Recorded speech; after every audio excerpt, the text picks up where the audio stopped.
Truth over lies. Truth over lies. We see through the disguise. They keep us distracted while the world's on the fire.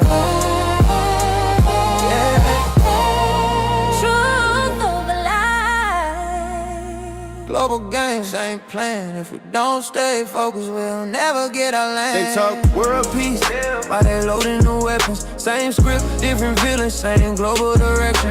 US pointing fingers that is well on screen, but the real war invisible, messing with minds of the people we seen. They say pick a side, red or blue, while the money keep printing and the truth stay mute. Black folks caught in the middle of a chessboard play. Entertainment distractions keep us arguing all day. They don't want unity, they want noise. They don't want leaders, they want angry boys. Scrolling, debating, beefing online, while reputation get better in the headline. Truth over lies.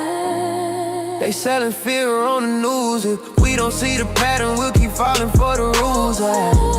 Truth over lies. Same empire, new face, a distracted people. Never win the race. They weaponize conflict.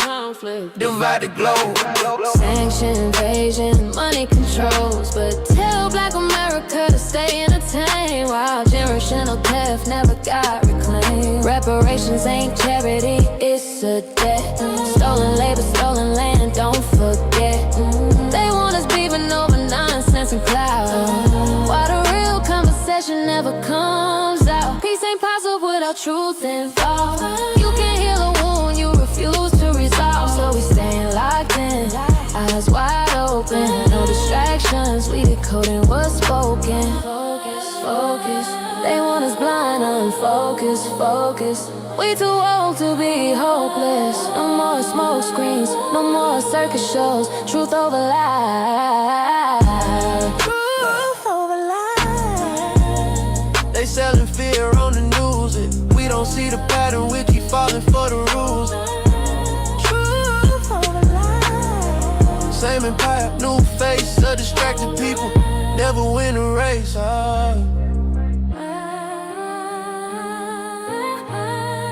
Truth over lies. Mr. Walker. Truth over lies. World politics.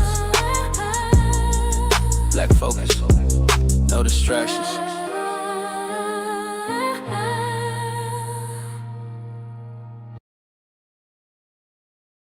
Another young life lost to street violence. Yeah. This ain't entertainment, this is intervention. If the truth hurts your feelings, it probably need to be said. Truth over lies, we don't glorify pain. At the streets tryna break them chains. Quarter zip mindset, grown men talk. Lead the YNs before they chalk line walk. Truth over lies, we don't glorify pain. At the streets tryna break them chains. Quarter zip mindset, grown man talk. Lead the YNs before they chalk line walk. Truth over lies, this real, no cap, no cap, no crash outs, no throwaway stats, waste that. OG's back, put order in place. Say to you, left the streets, left the cage. Yeah, I seen talent die for an Instagram stare. Wine chasing clout, no plan, no prayer. Street code outdated, nobody wins. Same block, same cycle, same pens. They selling dreams, but it's really a trap.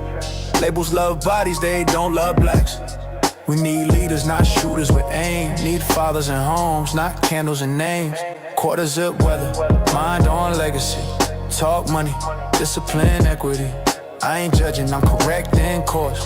Truth hit hard, but it save you more. Truth over lies, we don't glorify pain. If the streets tryna break them chains. Quarter zip mindset, grown man talk. Lead the YNs before they chalk line walk. Yeah. OG talk, pull a chair, sit down. Ain't no honor in a jailhouse gown.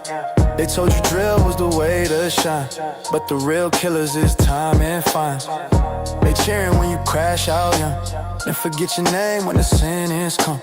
We ain't anti-culture, we anti-death. Anti-mama crying, anti-breath, last left. You wanna be a man, build something real. Stocks, trade, skill set, something you can feel. After streets ain't hate, it's love with the spine. We tryna get you old now, viral online. Truth over lies, say it loud, say it clear. Left the streets when you need you here. Quarters of vision, fit your focus, kiss. Break generational suffering. Truth over lies, say it loud, say it clear. After streets, we need you here. Quarters of vision, future focus, kings. Break generational suffering. We don't profit off death. We don't clap for destruction. We here to build men, Not bury boys. not bury boys.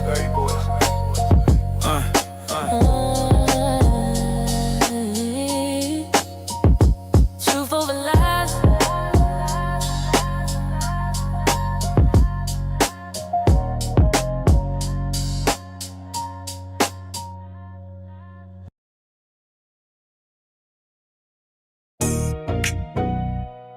Yeah.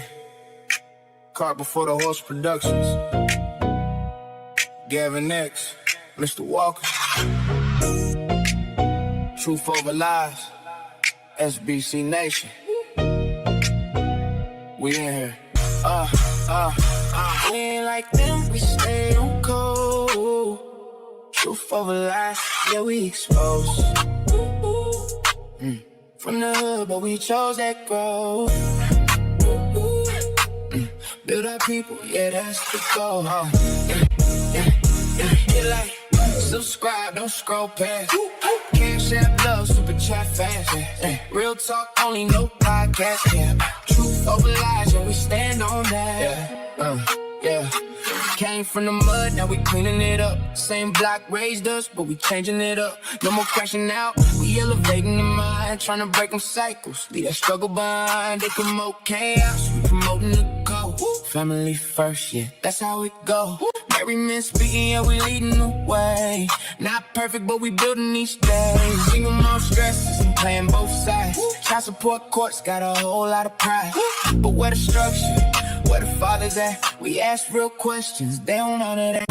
We ain't like them, we stay on course. Truth over lies, yeah, we exposed. Yeah. From the hood, but we chose that growth.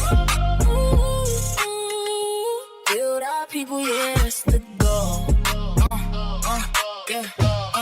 Hit like, subscribe, don't scroll past. Cash App, love, super chat fast. Real talk only, no podcast cap. Truth over lies, yeah, we stand on that. Reparations talk, yeah, we bring it to light. But unity first, gotta get it right. Can't build wealth if the home's not strong. Too many kids growing up all wrong. Nug, wildin', Bob Keisha fed up. Toxic love stories, yeah, we seen enough. We break it down so the truth hit clear. No sugarcoat talk when we speak in here. Stay woke, not sleep, gotta move with sense. Not every trend worth the consequence. They push distractions, we push it fast. Trying to get the culture back on track. We just want better days. Real love, real homes, better ways. We just speak that truth for the ones coming up after you. Truth over lies, yeah, we locked in. Single by choice, yeah, we tapped in. Come before the horse, yeah, we building brands. SBC Nation, yeah, we taking stands. Like, comment, subscribe, don't wait. Support the show, yeah, we appreciate. Cash App, super chat, show love, truth over lies. Yeah, we rise above.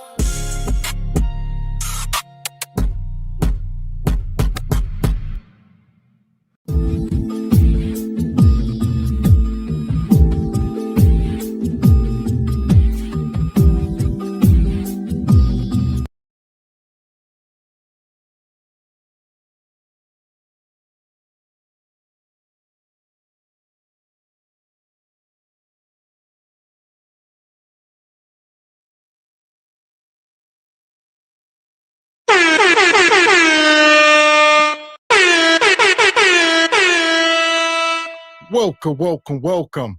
Live Tuesday, Truth Over Lies, brought to you by Caught before the horse production. We live.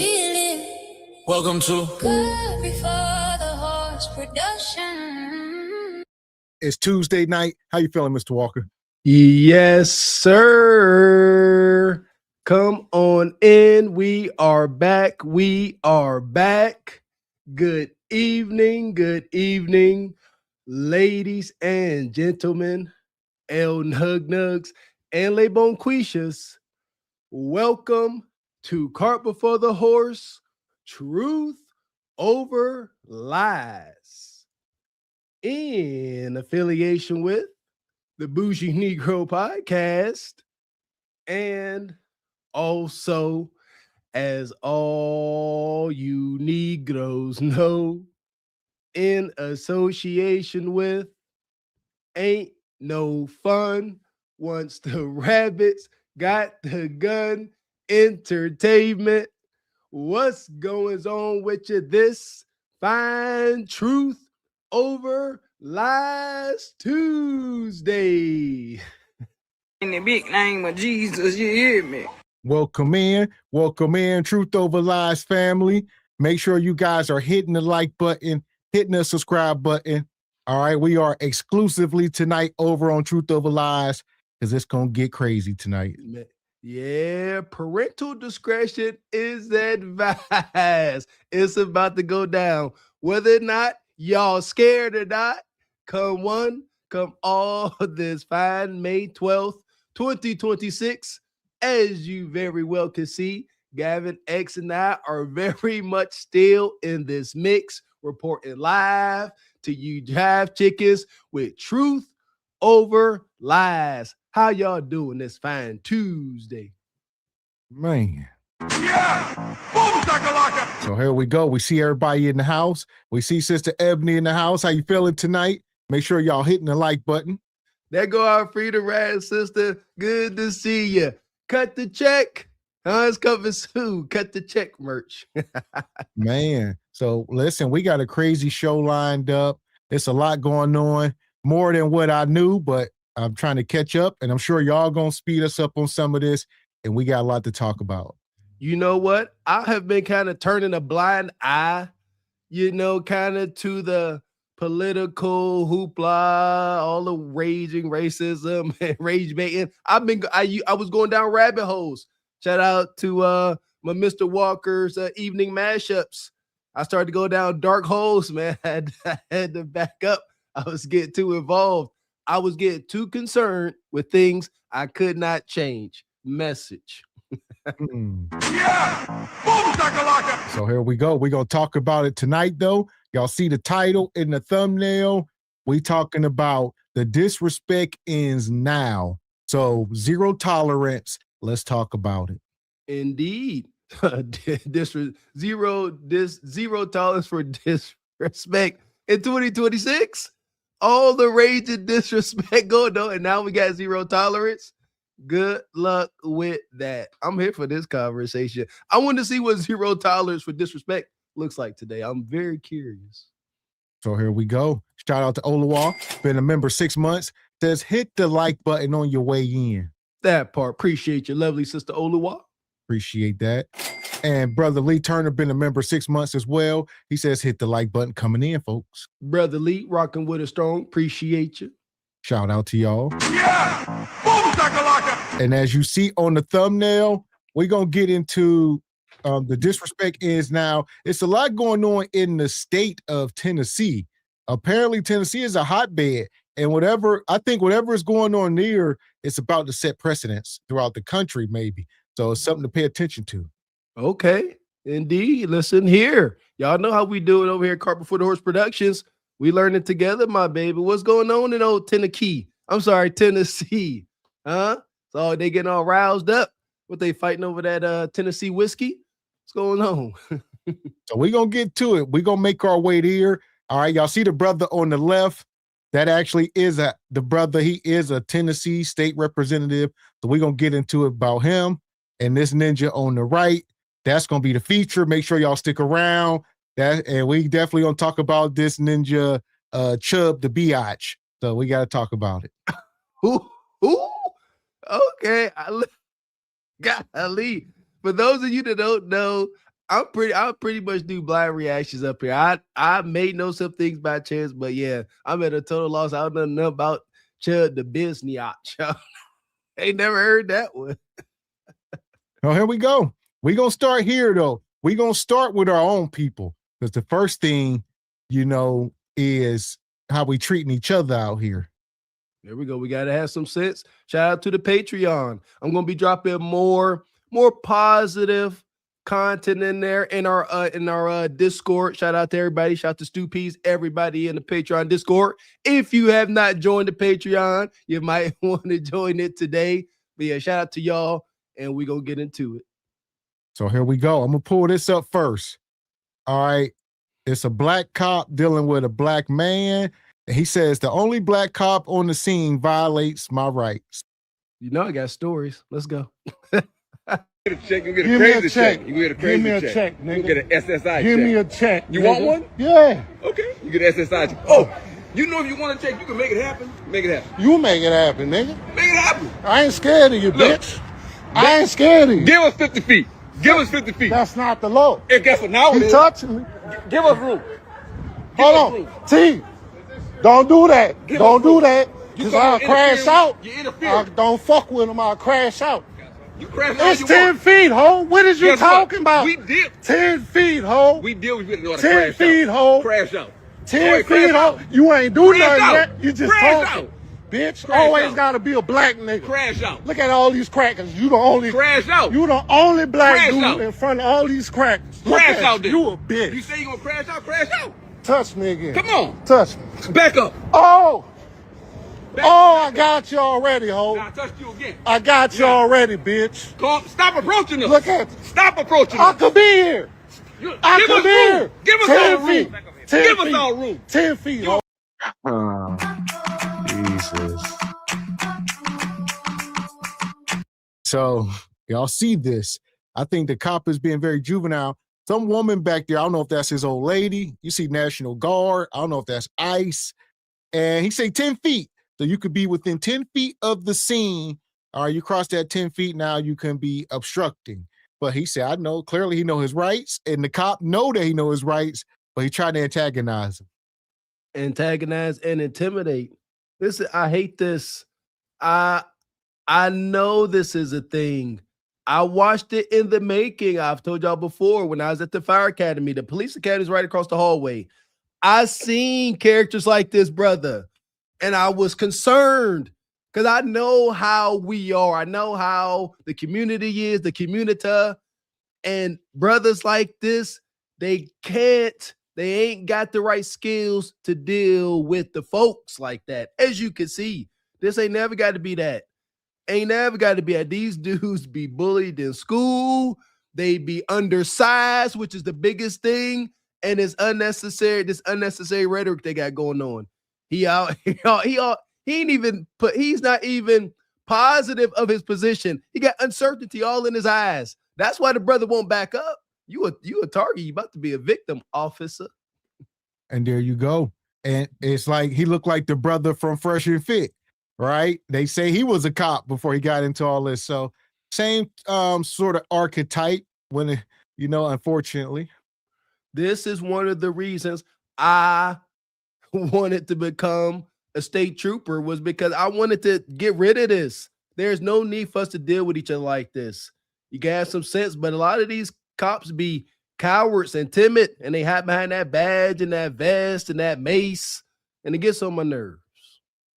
Here.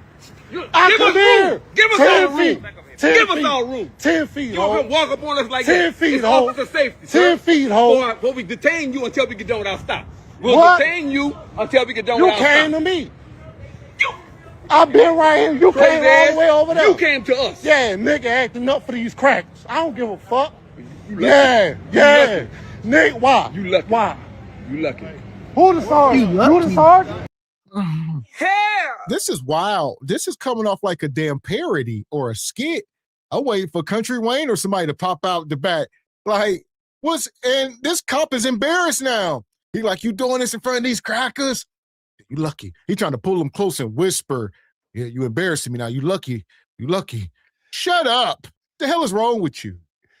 Because they probably don't like him either. This brother, he's acting as if he ain't got support from his cronies. He the odd man out. And he know the brother is telling the truth. You lucky, Ninja. Now you want to whisper. Now you trying to act like kinfolk. Oh, I'm instantly aggravated again. Don't do that. No, speak up. Talk with your chest. Big bad police officer. You lucky. You lucky, Ninja. You lucky. Hey, what you gonna do, coward? I'm the sergeant. You the sergeant? Okay. I'm the sergeant. What's your name and badge number? What's your name and badge? Tell him to get the fuck out of my face. Hold on. What? Go in your car. What's going on with this clown? She's finished. Look at him. I ain't talking to my wife. Now, clown, she done. I'm going to stay here. You dismissed now. I'm going to stay here, You dismissed now. I'm going to stay here, Cool, bitch. when she gone, guess what? What? We going back to our car. And I'm going to stay over there and watch you the whole time. You better give us our space, I know 10 that. feet, ho. Give us our 10 feet, ho. Clown ass. 10 feet, yeah. Clown ass. You know I got you. Flip-flop. Yeah. Look, white boys, I ain't scared of you, soldier. I ain't You got scared. any weapons on you? You got any weapons on you? Oh. Huh? Oh. You got any weapons on you? Because I'm feeling threatened right now. Oh. No weapons? No weapons, all right. Yeah. Now stand there. 10 feet. Stand there. I want to make sure you ain't no National Guard. threatening us. Nah, I know you feel threatening it. us. I know you feel bad.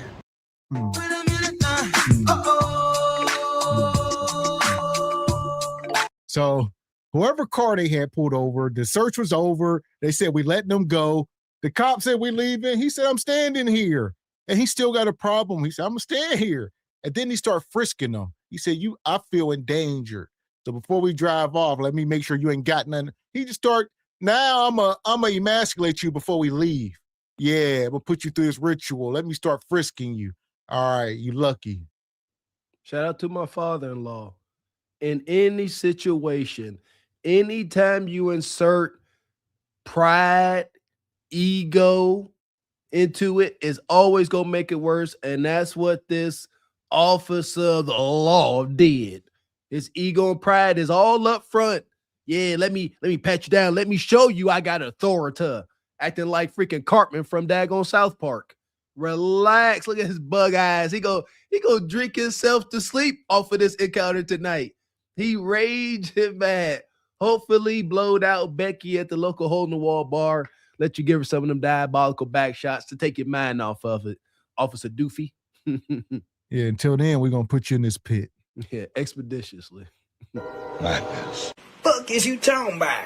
This is Sparta! You got to know when to hold 'em, know when to fold 'em, know when to walk away, know when to hide.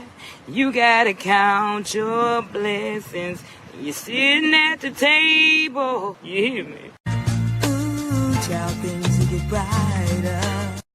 Yeah, I know I got stories for dang near every incident. I had an incident like that at college. The only on college we had campus police, and the only black officer on that campus police, he searched for me to harass me, and he told me why. He's always ticket my car. Sometimes I will be parked illegally. So what? And he would ticket me, and I went to him like a human. I said, brother, why do you keep giving me tickets? And he walked in close, trying to whisper like that.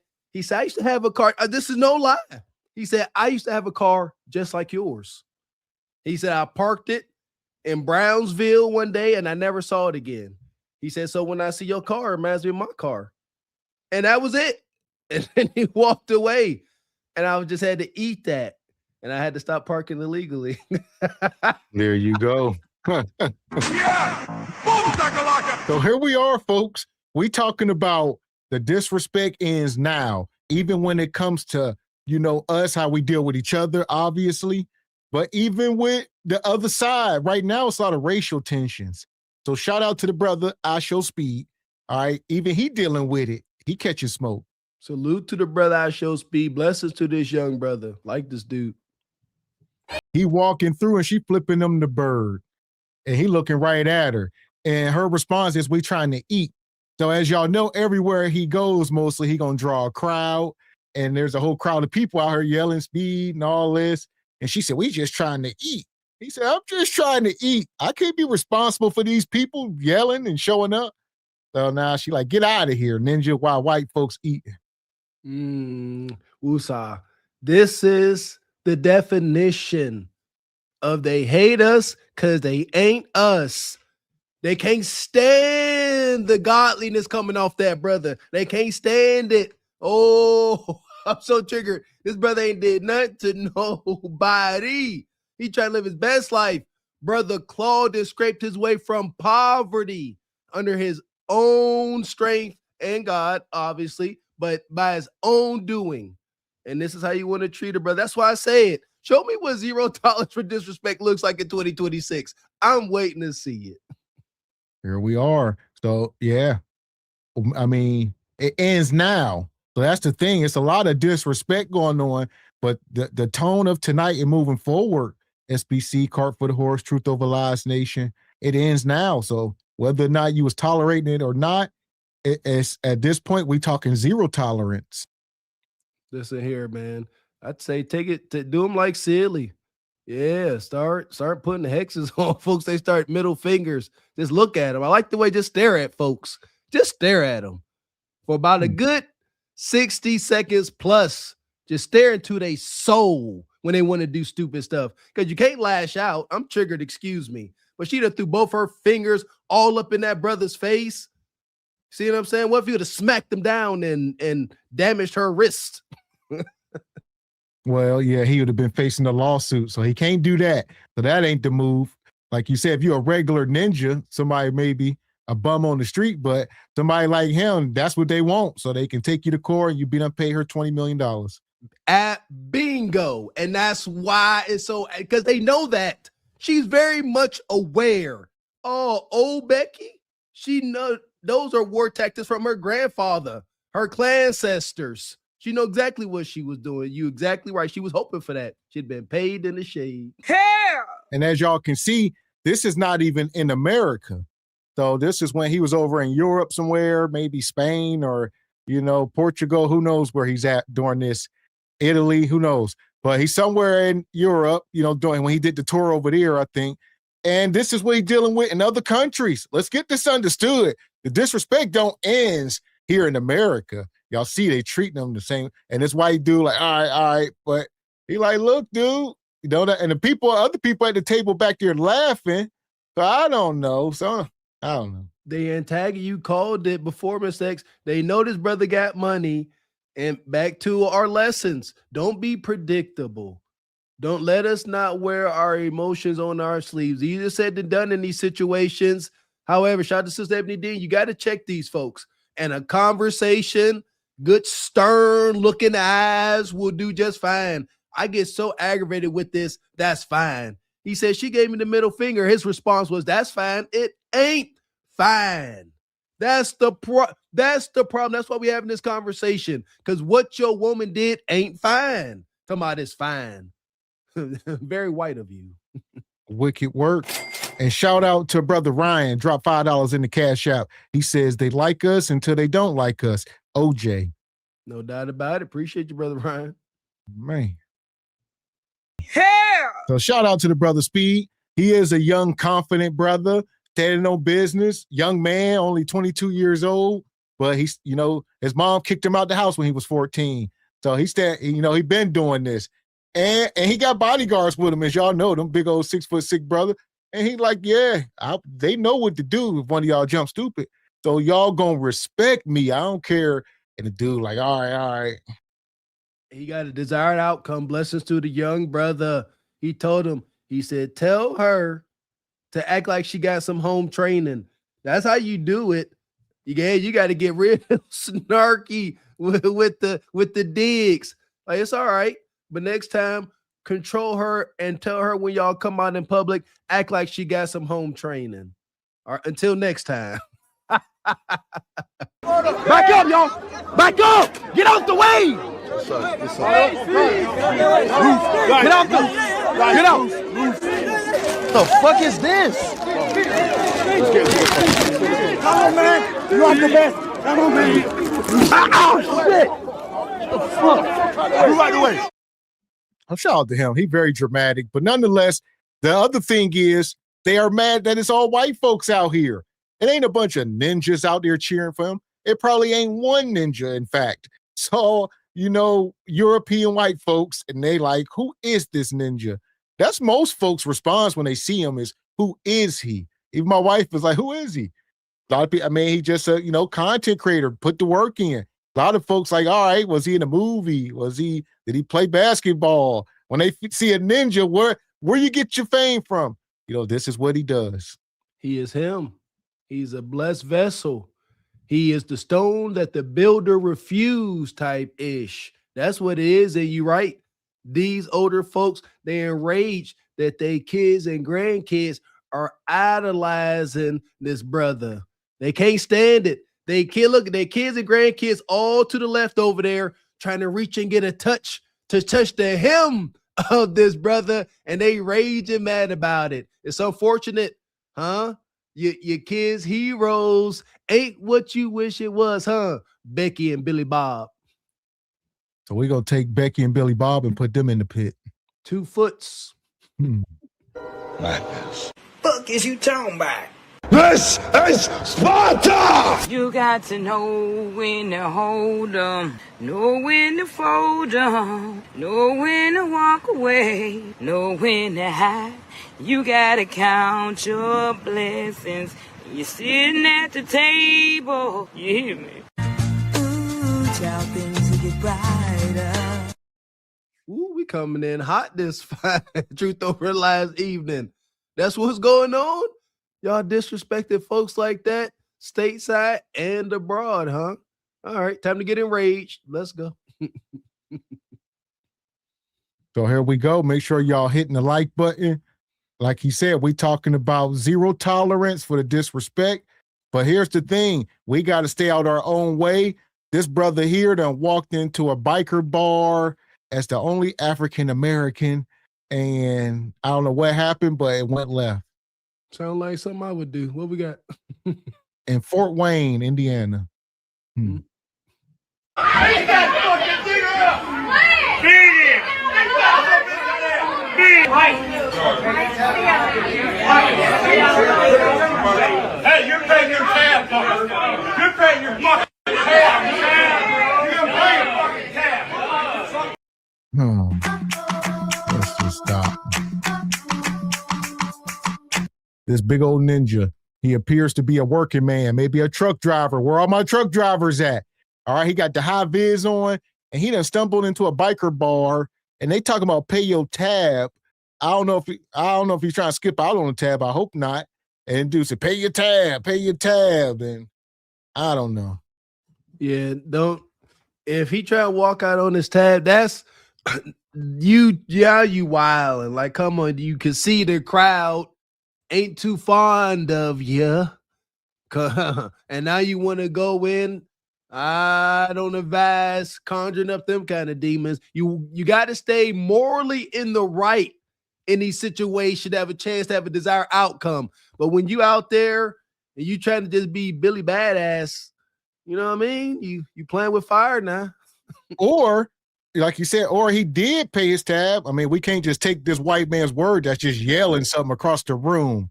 So the dude maybe like, I paid. And they like, no, pay again. And we don't know what's going on. That was my initial thought. Don't know. That's a big old brother. Big old brother. He looked like old stick-up kid used to be around this way. Hey, you're paying your tab, fucker. You're paying your fucking tab. You're paying your fucking tab. You get your ass up and pay your tab.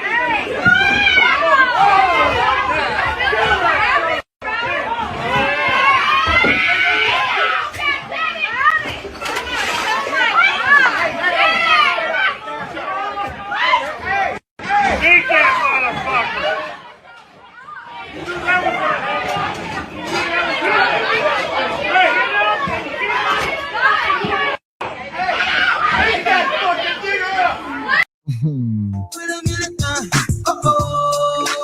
I heard that. So they throwing chairs at him, bottles, foots, elbows, beat that ninja. They throwing hard ERs, hard A's, a little bit of everything. I mean, cautionary tale. If you walk into the bar, you see all white folks, bikers, and walk back out, go somewhere else. There you go. That's a fact. You know, that's true. Just if you get a sense that you can't control the environment, for sure. You know what I mean? At the very least, you know, I don't know. I've kind of been in a situation like this, work for a moving company out in the middle of nowhere. I swear I wound up in a bar like this, but wasn't no issues. I was minding my business. I drank my brews, went about my day. That was it. But yeah, you got to get a feel for the room, man. That's for sure. In that room, they was ready. They the same size as you. It's at least 4, 5, 7 of them.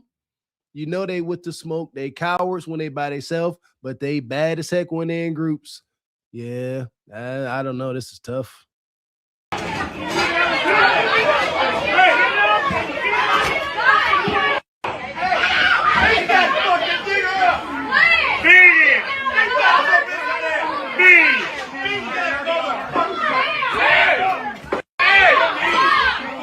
Get up. First off, let me say this. You had no reason being in that fucking bar. You had no reason. Hell! Two things is true. All right, y'all know me. I'm known to victim blame, and that's what this is. And it's two things is true. But that don't give these people right to beat on them and excuse him. So I would say melanated folks in 2026, first of all, we all need to be armed legally. Point blank, period. Not to say, you know, you should use it irresponsibly, but if somebody jumping on you like this, you need to turn into John Wick. Pap, pap, pap. It is what it is. Everybody gonna catch something. But, you know, other than that, it's a rough situation. Now, Mr. X speaking my language. There we go. Always keep a hank or something on you at all times. No exceptions. That equalizer, my baby. That's why I've always been good solo dolo when I was younger in environments like this, because I had something on me, something sharp at the very least. And I knew I could always make my way out. And at the same time, I was also not going in places trying to start trouble, but sometimes trouble will find you. That's a fact. So you always be able to protect yourself and get out of there. Shout out to my mama. My mama taught me that. My mama got me my first piece of protection when I was like 9 years old. Yeah, you deal with the rest later at this point. So yeah, the old saying, you'd rather be judged by 12 than carried by 6. So you don't want to say, oh, what you think about whatever happens later, who survives, y'all better talk to Jesus, whether or not you're going to stay on this earth. But y'all ain't about to stump me out to Delisha. That ain't happening. Do you know how easy it should be to explain to law enforcement, hey, I was scared for my life. It was one of me, and you see all of them. Yeah, thank you. Thank you kindly. I had to do something. Poke, poke. No. Money, money, money, money, money, money. And shout out to the brother Blaine with a 10 ball. He says, appreciate you, brother, so much for taking the time out on Mother's Day to rock with SBC Nation. Great show. We also appreciate y'all giving awareness to the topics like this on Truth Over Lies. For sure, brother Blaine. We do this for y'all. We appreciate y'all as well, man. Yeah! Boom, shakalaka! Oh, here we go. But yeah, like this brother was saying, I'm letting him go.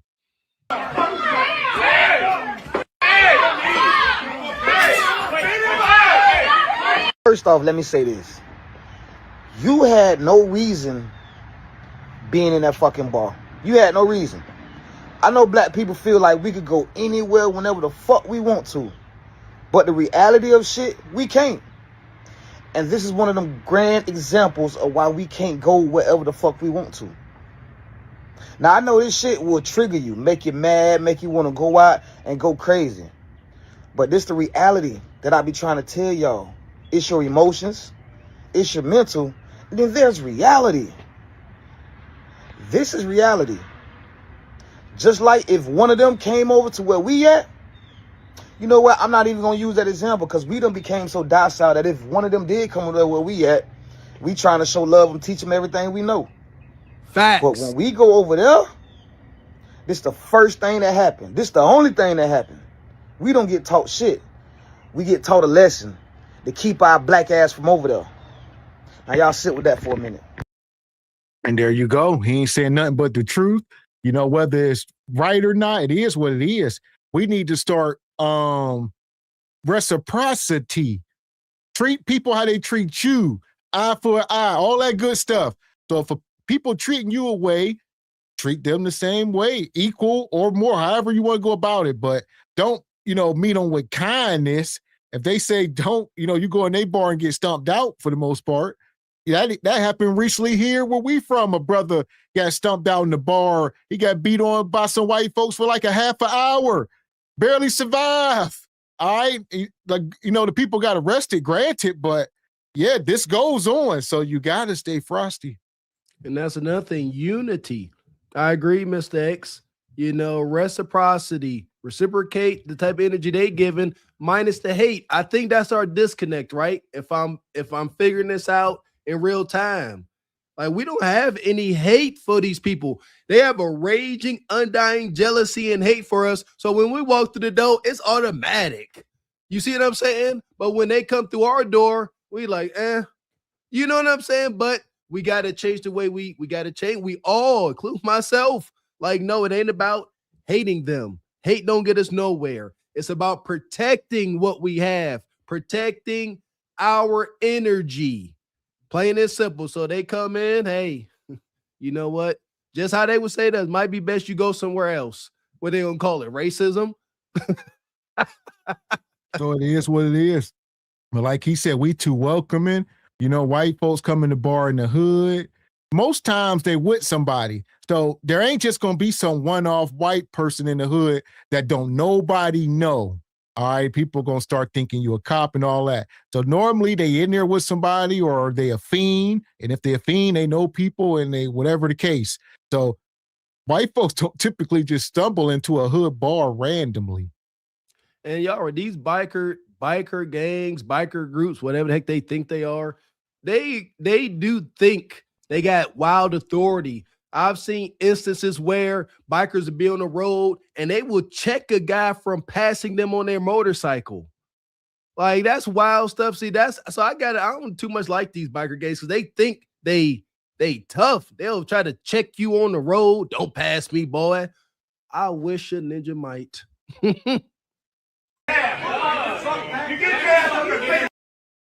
So that was that. We're going to take these ninjas to the pit as well. Everybody going to the pit tonight. Madness. Fuck is you talking about? This is Sparta! You got to know when to hold 'em, know when to fold 'em, know when to walk away, know when to hide. You gotta count your blessings. You're sitting at the table. You hear me? Ooh, child, things get brighter. Yeah, I ain't too fond of these biker groups. I never really liked folks that act tough in groups. And I always just hated that. And that's what I see in biker gangs. Like, you just cowards. Y'all ain't tough by yourself. They didn't watch too much what was that show that was like loosely based on Hell's Angels? Everybody used the motorcycle. Everybody think they some rough tumble motorcycle gang running hooch and paraphernalia state to state. No, y'all not. Y'all just some drunk losers. That part. So here we go. We're going to talk about this brother here. The dude on the left. We're going to start with the brother with the fro. All right, he going viral right now. He is a Tennessee state representative, and he trying to stand on business, apparently. Okay, I like the afro. I see him out here. So this is him here. Let me see. He was at a meeting. He crashing out on white folks. So, yeah, they kicking him out the room. He said they was throwing black folks out and they was having whites only meetings. All right, like it was getting crazy. He exposing stuff going on in Tennessee right now. Yeah, he said they were kicking all the black folks out and having white folks only Republican meetings on, how they gonna go about gerrymandering the state and all the stuff going on down there. Oh my goodness. Here we go. Salute to the brother. I'm gonna learn as we go here. Nevertheless, just off of that, these are the movements and folks we need to support, man. Yeah, out here raising heck for all the right reasons. I'm here for this. So I'm gonna pull this up and actually see who this brother is. Let me see. So it says here, his name is Keyshawn Pearson, or that's his brother, the brother of State Representative Justin Pearson. So it's two of them who was arrested May 7th for refusing to leave the House gallery after Speaker Cameron Sexton ordered it cleared. So they said, cleared, all you ninjas get out. White folks got something to talk about. It's a reason to crash out. You see, because they do these things. See, I don't know. I'm a little bit pessimistic in these things. We got to continue fighting. A lot of times when they start moving like this, gangsta-ish, everybody get out. We talking now. Typically, what's done is done. The poems that need to be greased have been greased to heck. And there ain't no too much stopping these trains without bloodshed. And he says the incident occurred during a contentious special legislative session where Republican lawmakers passed a new congressional map that splits Memphis. So the state's only Black majority district was separated. So now the entire state of Tennessee is red and Republican. There was only one little space that was blue, and they went in and they had a special meeting and they said, let's chop this up and get rid of it. So, now the whole state red. Like I said, we don't get into the politics one way or the other. I don't, like I said, I ain't agreeing. You don't know what these white folks, the same folks that had us in servitude. So I ain't getting on board with anything they got going on. At all. Don't know. We God dang it. Shout out to Tennessee, man. This sound real bad. Thank goodness for cameras. This is where social media and the abundance of cameras, starts to benefit us. Because if we don't have social media, all of us all strewn out around the country, we don't know this stuff is happening. And the media, the leading news media, they're not gonna report this to everybody. They're gonna keep it a secret. So shout out to social media for getting this word out there, man. So here we go. We're going to mine through it nonetheless. It's truth over lies. So we're going to see. We got a lot here. Hit the like button. Good morning, everybody. We just made it to the Capitol. Me and Keyshawn here. And we will see you all here. We're going to swear in G.A. Hardaway's son, T.J. Hardaway, to his seat before this crucial vote this morning. We got the legislation that they're using to take away District 9, the only majority Black district in our community, in our state, instead of addressing the problems that we know are plaguing us as a nation. Billionaires taking over our communities, our health and our environment being destroyed by data centers, healthcare costs rising. We're not holding a special session to deal with any of that. We're targeting Black folks. And so this is going to be a fight, and we look forward to seeing you today at the Capitol. I come early, around 8, if at all possible. God bless you. Bye-bye. They did burn Tulsa. They did do a Memphis massacre. They did lynch us on poplar trees, and still we're here. Yeah. Oh. Man, so I see y'all. What you say, sister? I don't know. What is a shield? I'll say this. Don't let white folks fool y'all. I don't agree with anybody trying to be the next Martin Luther King, but at the very same time, don't let white folks get y'all distracted by trying to figure out who this man is while they sitting there doing egregious stuff behind the scenes. I can care less about this ninja. I don't worry about what the hell they doing and how it's going to affect all of us and our children. There you go. Good perspective, Mr. X. I like that. Good take on that. Because that's what we tend to do, right? Shout out to Sister Ebony Dean. We do tend to, because we got to check, right? We got to check for splinter cells. I get it. I fully understand. But nevertheless, I agree. We can't get. Listen, them dudes is walking around in that damn courthouse. The one dude had a damn Trump flag. He was walking around like it was a flag.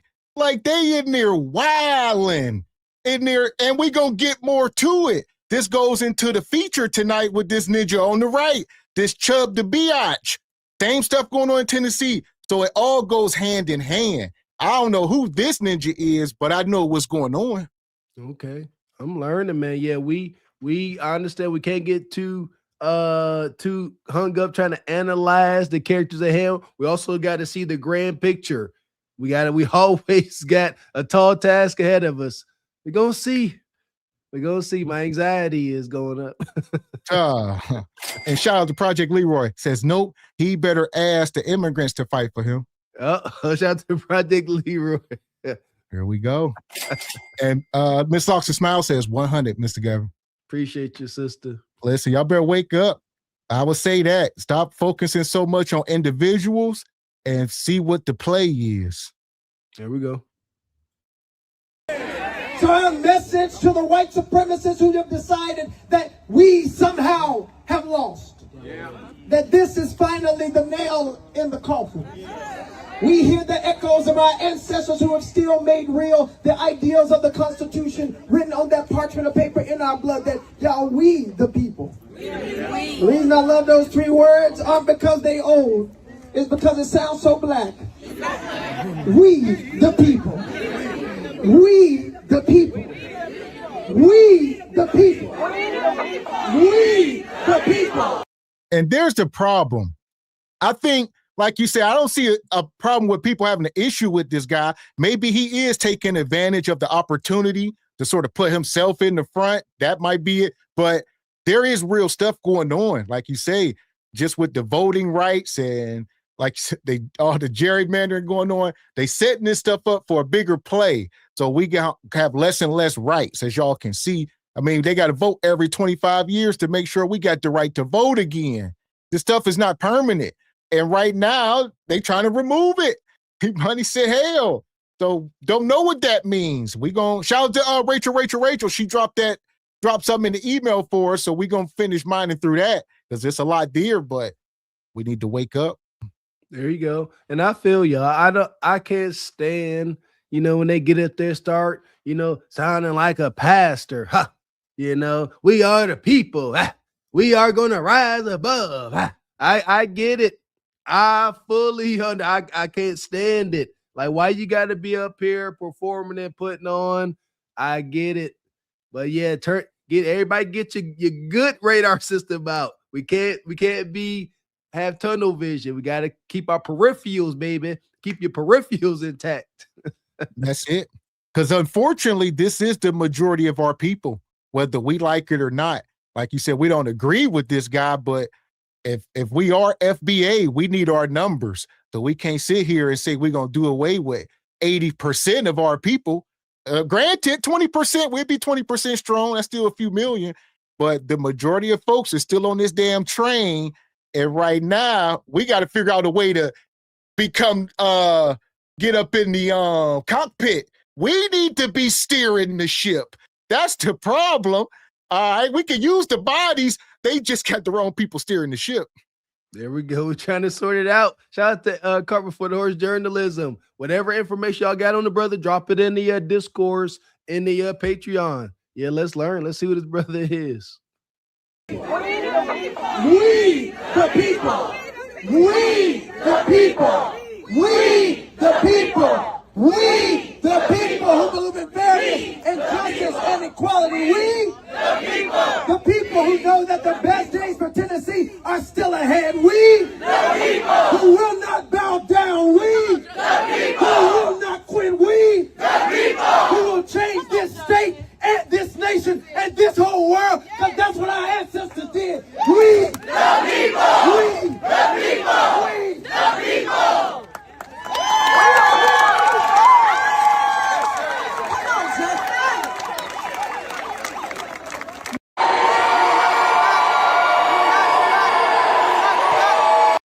It's getting real. Yeah. They in the courthouses burning Confederate little flags, and it's up. So the thing is, like I said earlier, I think this is a psyop. What we are witnessing, people, is nothing less. They are experimenting.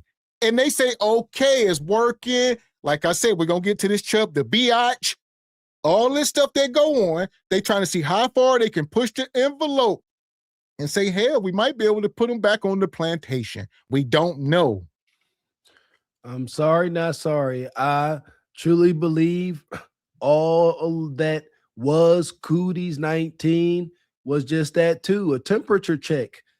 They really had us walking around in the stores, standing 6 feet between each other.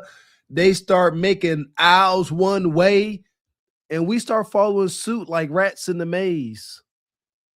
Why? Because of fear mongering. Fear seems to get the folks under control. Fear and anxiety. I agree. I don't know. What I do know is all of this is being documented. All of this is being studied. This stuff ain't the power. None of this is out of sight to the powers that be. They are analyzing it. What can we get away with? How can we push the envelope? You know, how much can we extract from these ninjas? Man. And shout out to EV. He says these the same people caping for illegals to pass us. Okay. Here you, EV. That's true. In this moment, we got to compartmentalize.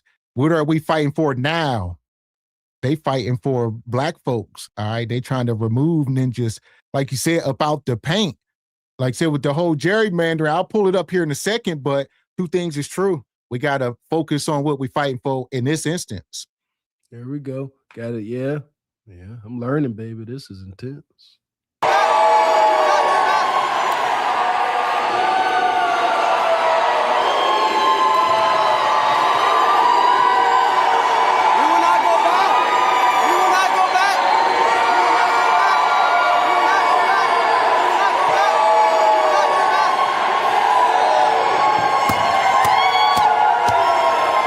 Know that this is racist. The intention that they have is to take away black political voting power, and that is going to be the exact consequence, and that is their desire in this moment. Justin Pearson says everything's racist. What you do know is other states are doing the same thing. Virginia turned their whole state blue. California's looking at doing blue. This ruling harkens back to the darkest days of the Jim Crow era, when black Americans were kept out of rooms of power.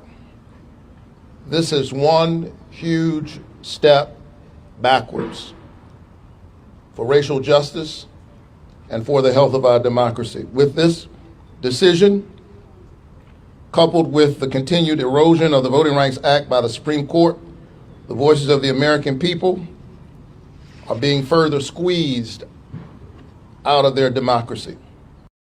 Anybody who has to cheat to win is a sucker. I'm gonna say it again. Anybody who got to cheat to win is a sucker. And you continue to do this because you don't have a better vision. You don't have a better plan. You are your ancestors' children and grandchildren. Thieves, robbers, liars, consistently. Because you'll go to church on Sunday, tell the Lord you love him. Pray, but you ain't praying out of the same Bible I'm praying out of. Can't be. Isaiah 1:17. Are you directing this to us? I am. Okay. I'm asking that you don't directly. No. I'm asking that we don't be called names. I'm asking. I didn't call you a name. What did I call you? Liars. Do you lie? All men lie. The Bible says that. Mr. Chairman. Senator Carter, briefly. Mr. Chairman, this is public comment. The First Amendment allows freedom of speech and expression 100% without limitation. Mr. Chambers, put on the record your full comments, and if you see thievery, I want you to call it out. If you see something else, I want you to call it out. That's your First Amendment protection is going to be protected in this building. I'm not going to be called names. I'm not going to be called names. All right. And what we will do is stay on the four corners of these bills. So here we go. You got this brother here. I'll say this: don't know who he is, but I will never go against anybody that's holding white folks accountable for their atrocities. So that's just where I stand. So I don't care if it's the worst ninjas. If you holding them accountable, I'm all for it. There you go. The only thing I don't like about what this brother was saying, sound like he started to throw a little bit of ad hominems. And when you are dealing with the Viking colonizer, in order to make way, you have to know the rules to his game. That's speaking facts, factual, and you got to move that way. Otherwise, your message is going to fall flat. You ain't going to get anywhere.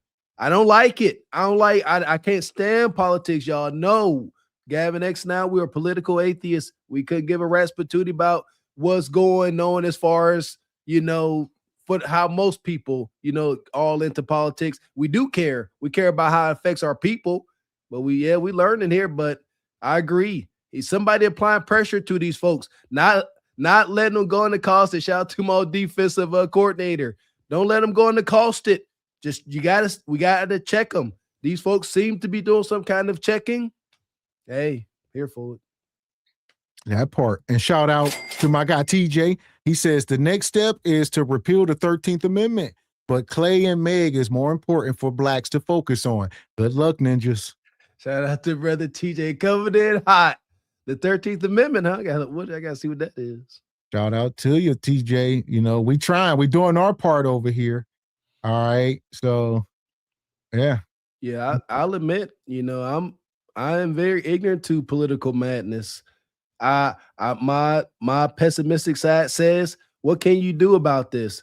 I'm in no position. These brothers seem like they're in position to do something. They trying, whatever you want to call them. They doing something. They stirring up some dust, and that's something. And shout out to Frederick Howard, gifting a membership. Appreciate you, brother Frederick, always coming through. The maps. Mr. Chambers.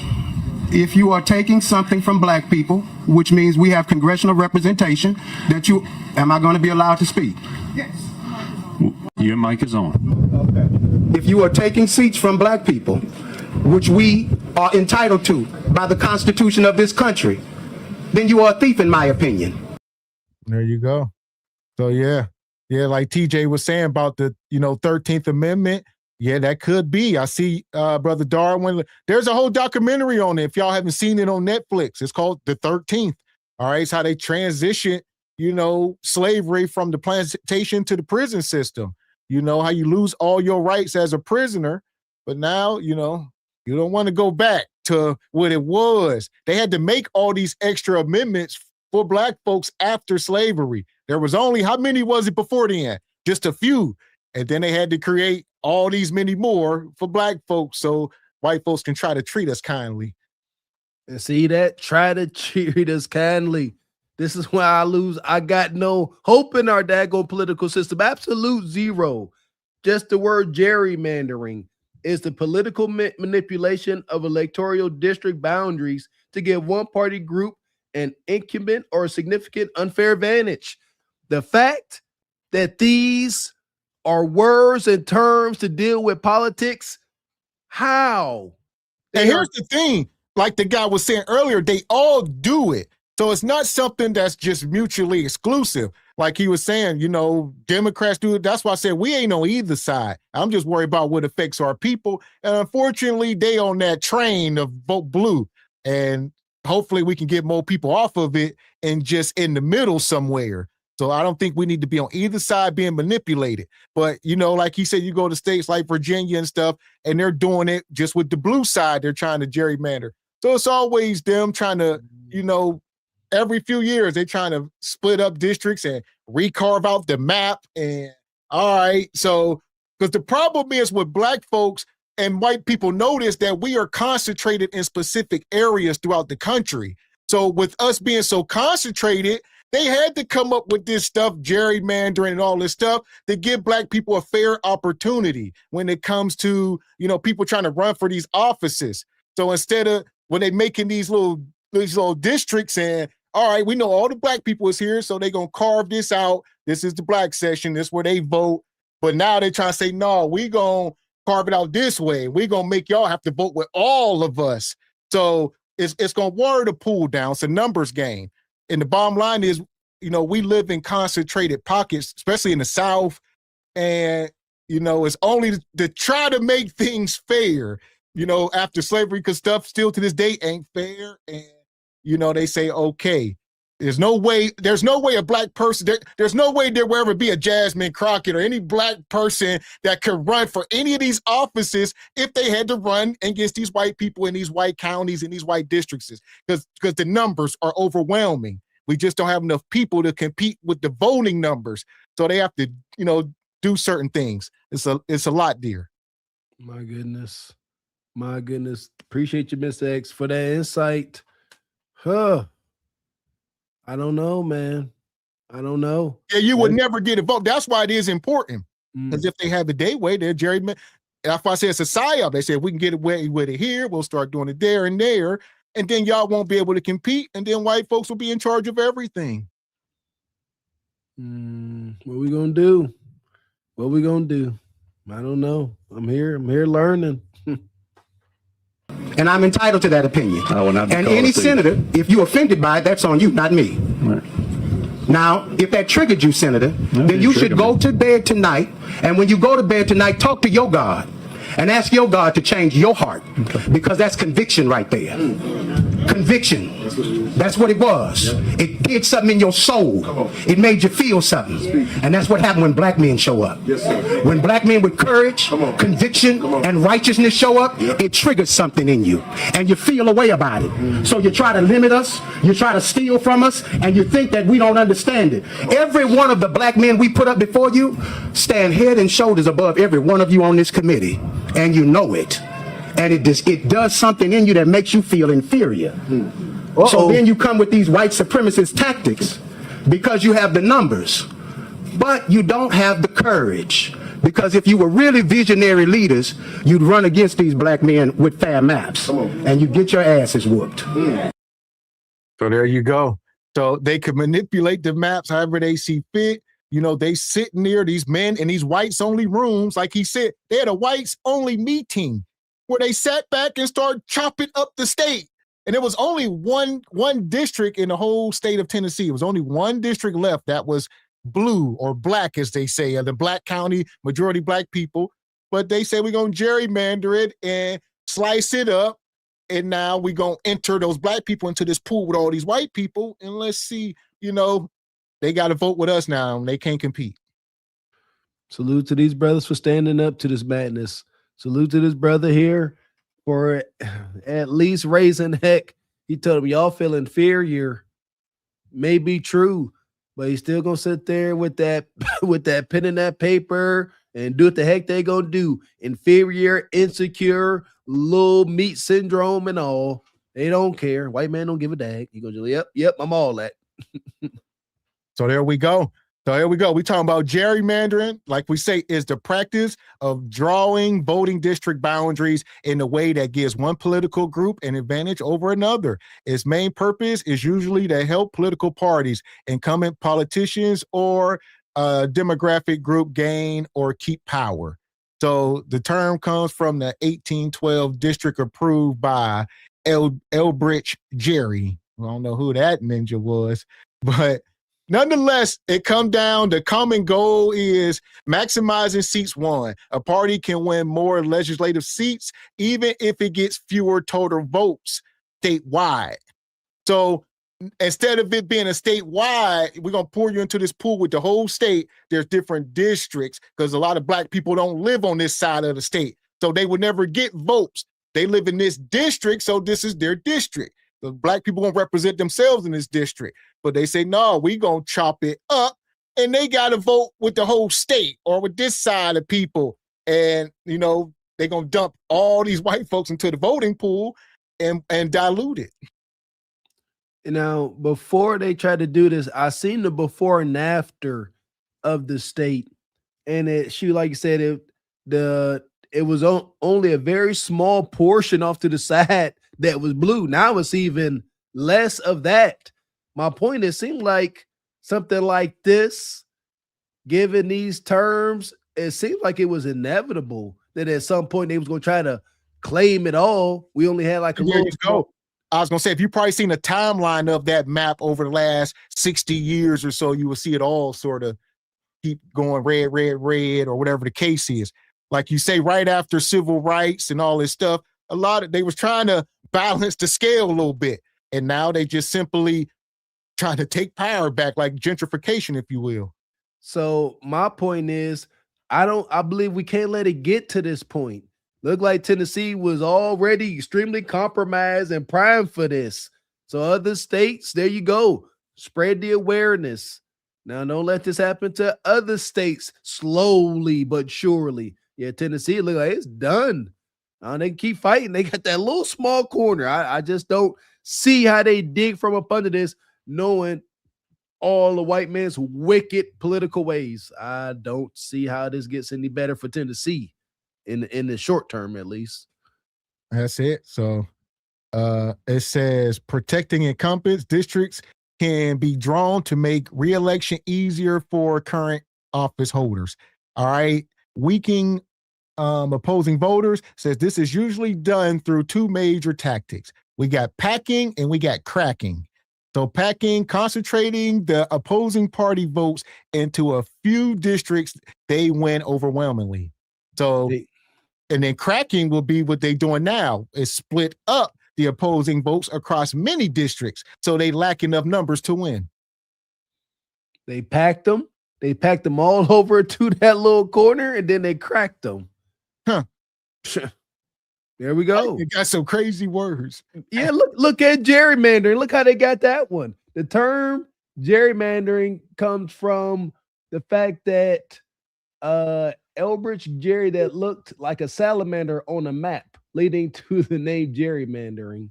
Like they just white man ain't very crafty with his names. We gonna pack and crack them, crack us. So, like I said, the net of it, it says there are also cases where districts are drawn to comply with the Voting Rights Act of 1965. That's where a lot of this is. So it got less to do with that dude in the fro or Kamala or any of these people. It's got to do with our rights that they are coming for. So a lot of this stuff was done. People say, well, make it fair and balanced. Make them have to vote with the whole state. No, it ain't never been fair and balanced in this damn country. That's what we must understand. That's why a lot of this stuff was implemented. They had to come up with a Voting Rights Act for minorities, black folks. That, you know what I mean? So a lot of this gerrymandering and stuff was to ensure minority communities have a fair representation. So we say, look, you already got the police is all white. The school board is all white. They could at least have a white, representative here and there. But they like, no, they can't get that. Goodness gracious. Keep fighting, Tennessee. Keep fighting the good fight, man. My goodness. But nonetheless, it's a lie here. We ain't done. So I think, like I said, I think it's a psyop. I think they are experimenting. And we're going to get to the Chubb here in a minute, but what's going on down there? I don't know. Stay frosty this summer. That I'm not uncertain of. That I am sure of. It is an experiment, Mr. X. It's all an experiment. That's what it's always been. These are tests, temperature checks, and they're going to see how far they can go. But a lot of stuff going to take place regardless. It don't matter who's. That's my outlook on politics. Sorry, not sorry. It don't matter who's in office. Whatever plans they got is going to carry out one way or another. You just got route A and route B, but they still going to destination C. You see what I'm saying? It don't matter, in my opinion. Hey everybody, it's Representative Justin G. Pearson, representing District 86 in the Tennessee House of Representatives, and also a congressional candidate for District 9. These maps have been released that look like some coloring book from the Republican Party without any clarity at a precinct level of where these new districts are going to be. But this shows you this whole process has been a sham. It's been done in secrecy, behind closed doors, with backroom deals. It has nothing to do with preserving our democracy, elevating the voices of our constituents, or solving the problems that we need to solve. So please, reach out to Cameron Sexton, Rand McNally, Bill Lee, and demand that they actually release precinct level maps. And if you are in some of our Republican areas, Republican-run areas, reach out to your state senator, And there you go. So, I mean, it's on the people to reach out to them regardless if they Democrat or Republican. But, they drawing up these districts in a way where all the representation will be, these YT Republicans who are more than likely racist people. We talk about Tennessee. And now you may have a black town, all right, an all black town where your mayor is even black, but your representative for that district is some white man. And most of his money, he gonna delegate most of his funds and resources to the white side of town because he don't fool with you ninjas. And that's what it comes down to. So you can still have a black school, like I said, black mayor, whatever the case, they still got to deal with whoever the district representative is. And like you said, that was the last black voting district. So now they like, now y'all got to deal with us for anything you may want, and we give y'all what we give y'all. Yeah, I just feel like I want to move. That's what I come up with. If I'm in this situation, that sounds terrifying. And it sounds like ain't much we could do to stop it. This is my opinion. I'm moving. If we all moving wonky like this, me and my family, my folks can't get no equality, no justice. We can't have a chance to pursue our happiness, our peace. We moving. I don't know. Maybe it's the gypsy, and I ain't scared to leave. I get the hell up out of there. I don't know. But I also commend them. Stay and fight. That's your place. That's your hometown. Fight it out. But me, I'm out of here. Y'all don't want me. I don't want to be here. State representative and let them know that you do not want to see these new maps passed. We're changing laws to change statutes to make things that were illegal today legal. This is just wrong. And anyone and everyone knows exactly why it's happening. This is an attack on our Black majority district. This is an attack on our democracy. And so please make those demands. Demand precinct level maps. And shout out to brother TJ. He says the best weapon the whites has hid in the last 30 years. President LBJ, Clarence Thomas, aka Stephen. Appreciate you, brother TJ. Okay. Man. Shout out to TJ. Dropping the facts. And brother Ryan, I had to stop choosing sides. You don't have to abide by either side. Just know how the game is played and move accordingly. Ryan Page. That's how I'm feeling, brother. Your thoughts is my thoughts on that one, brother. Seriously. So just go with what's making sense and figure out, who's really against you. I think that's what you need to figure out. Because the hell trying to figure out who for you, just simply figure out who against you, and you start figuring that out fast.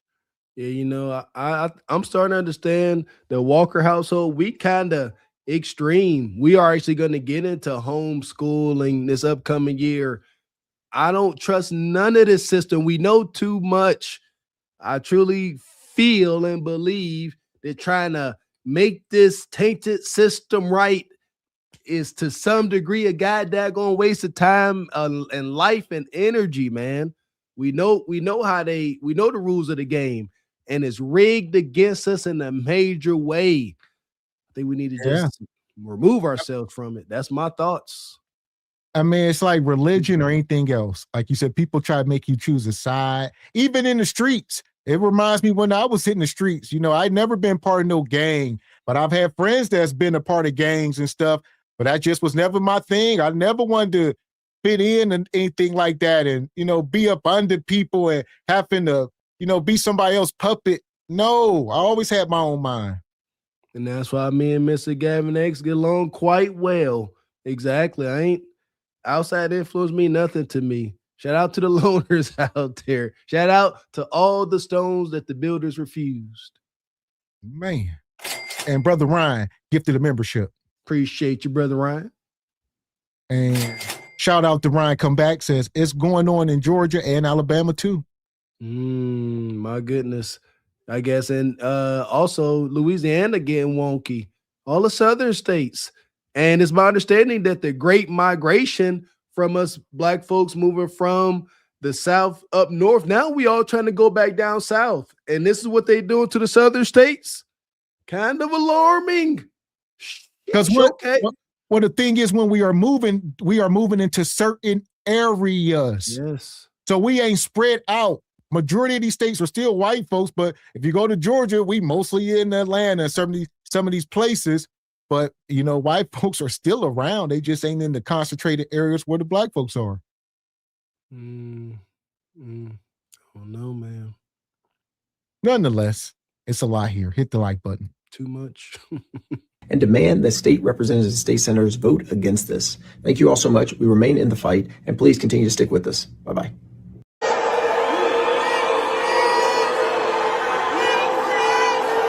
How they still wearing that flag?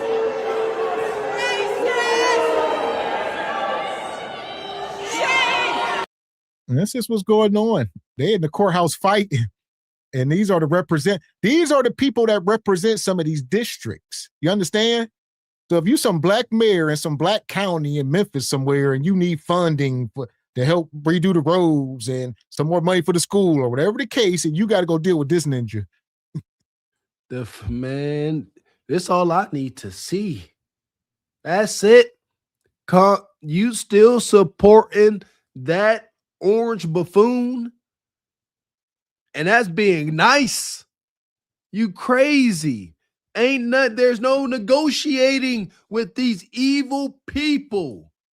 Man, they don't care about nothing. They don't care about their own kids. What make you think they care about anybody else? You see what they doing to the babies? The X-Files is real. No conspiracy, no deep fake. Walk around with a T-Money flag on. Isn't it? You might as well say you a PDF. If you walk around with that, you at least like them. You don't hate them.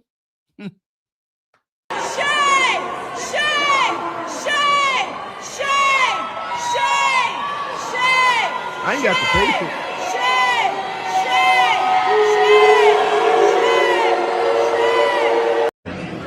Hey everybody, it's Rep. Justin G. Pearson. We're debating HB 1802, which would in essence lower the standard for being able to kill someone with lethal and deadly force if they are stealing property or burglarizing, which would have a detriment or trespassing. So if a poor person's on your property, you would be able to shoot and kill them if you're able to claim that it's in self-defense, but the people who will be able to defend you would be dead. And so I'm fighting this legislation, and so many other representatives, even some Republicans, are deeply concerned about this. It's a bill by Representative Capley, and again, that is number HB 1802. This is a bad bill here on the last day. Yeah, they about to kick the ninjas out, but right before they vote on it. So they're voting, trying to pass a bill to lower the standard for deleting someone under stand your ground laws in Tennessee. So they want to lower the standard. White men say, look, if they even step on my property, I should be able to just send hot slugs. And they say, you know what? Not a bad idea. See what I'm saying? See what I mean? This is what I'm kind of reluctant to share my thoughts on this. Cause man, I listen. F they land. I don't want to be on y'all land. I don't want to be on y'all property. F y'all businesses. Let them have it. But I see where this goes wrong. Because the problem is who owns most of the land, unfortunately. Like I said, we could have a whole rabbit hole about that, but where we at right now, it is what it is. And because I'm looking at how this gets bad. You got public hunting grounds, game lands. There you go. So you out hunting deer season, and you know y'all doing your thing. You on game lands, and you just so happen to stumble or fishing. See fishing, and you just so happen to stumble onto Billy Bob's land, and you turn and look, and you just see somebody pointing hot-ish at you. The hell with pointing? They up in the woods doing practice. You understand? Yeah. Numbers. Protect yourself. Always be ready. Life insurance. You got to cover yourself, man. Cover every element of everything that you're doing. You going hunting? Let people know where you are. You know, something. Be able to protect yourself. Don't wind up just being a person missing. These laws and these rules that they are changing, they are truly going to affect lower class folks. That's what I'm seeing. Like, that's who's going to be most heavily affected, the lower class. And I see a lot of y'all in the chat, well, why are you on people's property? Stay off people's property. It sounds good. We are not talking about people trying to come and rob you. Like we said, we could be talking about somebody just fishing on a reservoir, or like you said, lock them up, Trey Taylor and them, or the damn Amazon driver. All right, then when it and all. This stuff goes on all the time. So we talking about innocent people. And that's why I see the concern. Like I said, you out hunting. That's my best example, because you can stumble onto somebody's land when you're out on game land. And now he come, you on my land, bow. Up, new law. He on your land, yep, here he is. Or maybe you ain't. And they done drug you on. Well, like he just said, it's staying your ground. So it's going to be your word versus theirs. But like he said, the other person is gone. So it's your word versus your word. He reached for something. We was arguing. Ain't no, what? It's over. Good old boys win again. I understand the concern. Folks, protect yourself. Have all your paperwork and stuff in order. I'm gonna drop some stuff in the Patreon. There's insurances for everything, and that's why, back to my theory, this heavily affects the lower class folks that can afford certain insurances and things like that. I get it. I understand the concern. I get it. We're going to stand up against it, but these types of laws is why Trayvon Martin was killed. This is why the young man who knocked at the wrong door was killed. We can't lower the requirements and standards like this because it's literally going to lead to lives being taken in our community. So just informing you and educating you, and I'm going to send this and post a comment to it. God bless you. Exactly. Donald Trump is a white supremacist domestic terrorist who is seeking to destroy our democracy by any means necessary, including by usurping democracy itself and the voices of the people. And Governor Bill Lee, Cameron Sexton, and Lieutenant Governor McNally have all decided to join him in this effort to... And this is where I get it. This dude becomes a joke. I told y'all, people got Trump derangement syndrome on both sides. It's bigger than that, Ninja. Y'all making him more important than he ever should be. All right, he ain't pulling the strings like y'all think. It's always the people who got the most wealth, rich people from different parts of the world. All right, it got less to do with him, I promise you. But, you know, a lot of people like he doing, oh, Trump this, Trump that. Quit worry about that. There's you focusing on it on the local scale and the stuff that's going on in them courthouses, granted. But don't come up here with the Trump derangement. It's enough of that on both sides. It's crazy.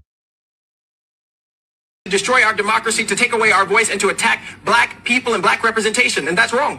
This is what I'm talking about by a permission structure for violence. He just said Donald Trump is a white supremacist domestic terrorist who is looking to destroy our democracy by any means necessary. Now, again, what you need to do is you need to replace that word democracy with Democrats' political power. Because again, that's what this is really about. And that's what they mean when they say democracy. Democracy to them is them in power. But when I say a permission structure for violence, everything he said was so exaggerative. White supremacist, domestic terrorist who's looking to destroy essentially our country. What he said is not accurate, and it doesn't do anything except turn up, ratchet up the tension in this country. Again, that's helping to perpetuate that permission structure for violence. If you've got a white... Like I say, don't get distracted with the Trump derangement. Like, give it a break already. They all the same. There ain't too many degrees of separation between Trump and Biden. These are two 85, 90-year-old white men. They think they got the same ideologies. Understand. They ain't that far different where it's like he think like this, but he think like that. They from the same period of time. They got his thoughts is his thoughts. Plain and simple. That's why I couldn't bring myself to vote for anybody. When they're talking about Kalama, T-Money, vote for the lesser of the two evils. Two evils, huh? How about I just don't vote for none of them? I leave it in the Lord's hands. There you go. Yeah, I'd rather just leave it that way. I leave it to the Lord. I place that burden on God. He tend to handle these things quite well. Where you at, Lord? You see what they doing? Bring the lightning storms. Bring some more floods. I know you said you weren't flooded again, but I think these ninjas need to bathe forever. Man. And shout out to Frederick Howard with the 5-ball. Says Tennessee is turning red.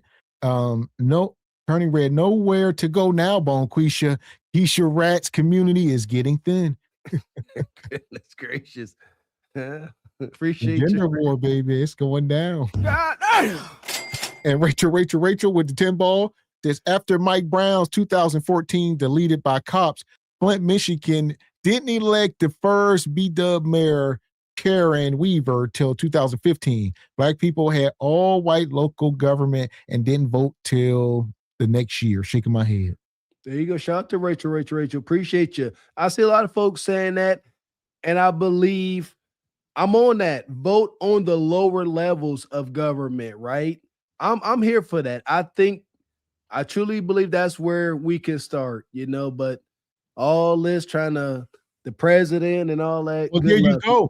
Like you said, it still come down. We need to make our way up the ladder because like a mayor for these small towns, especially, he ain't like the mayor of New York City. So it's not like that glamorous. So you still gonna have to deal with one of these district representatives when it come down to funding and trying to get help with stuff.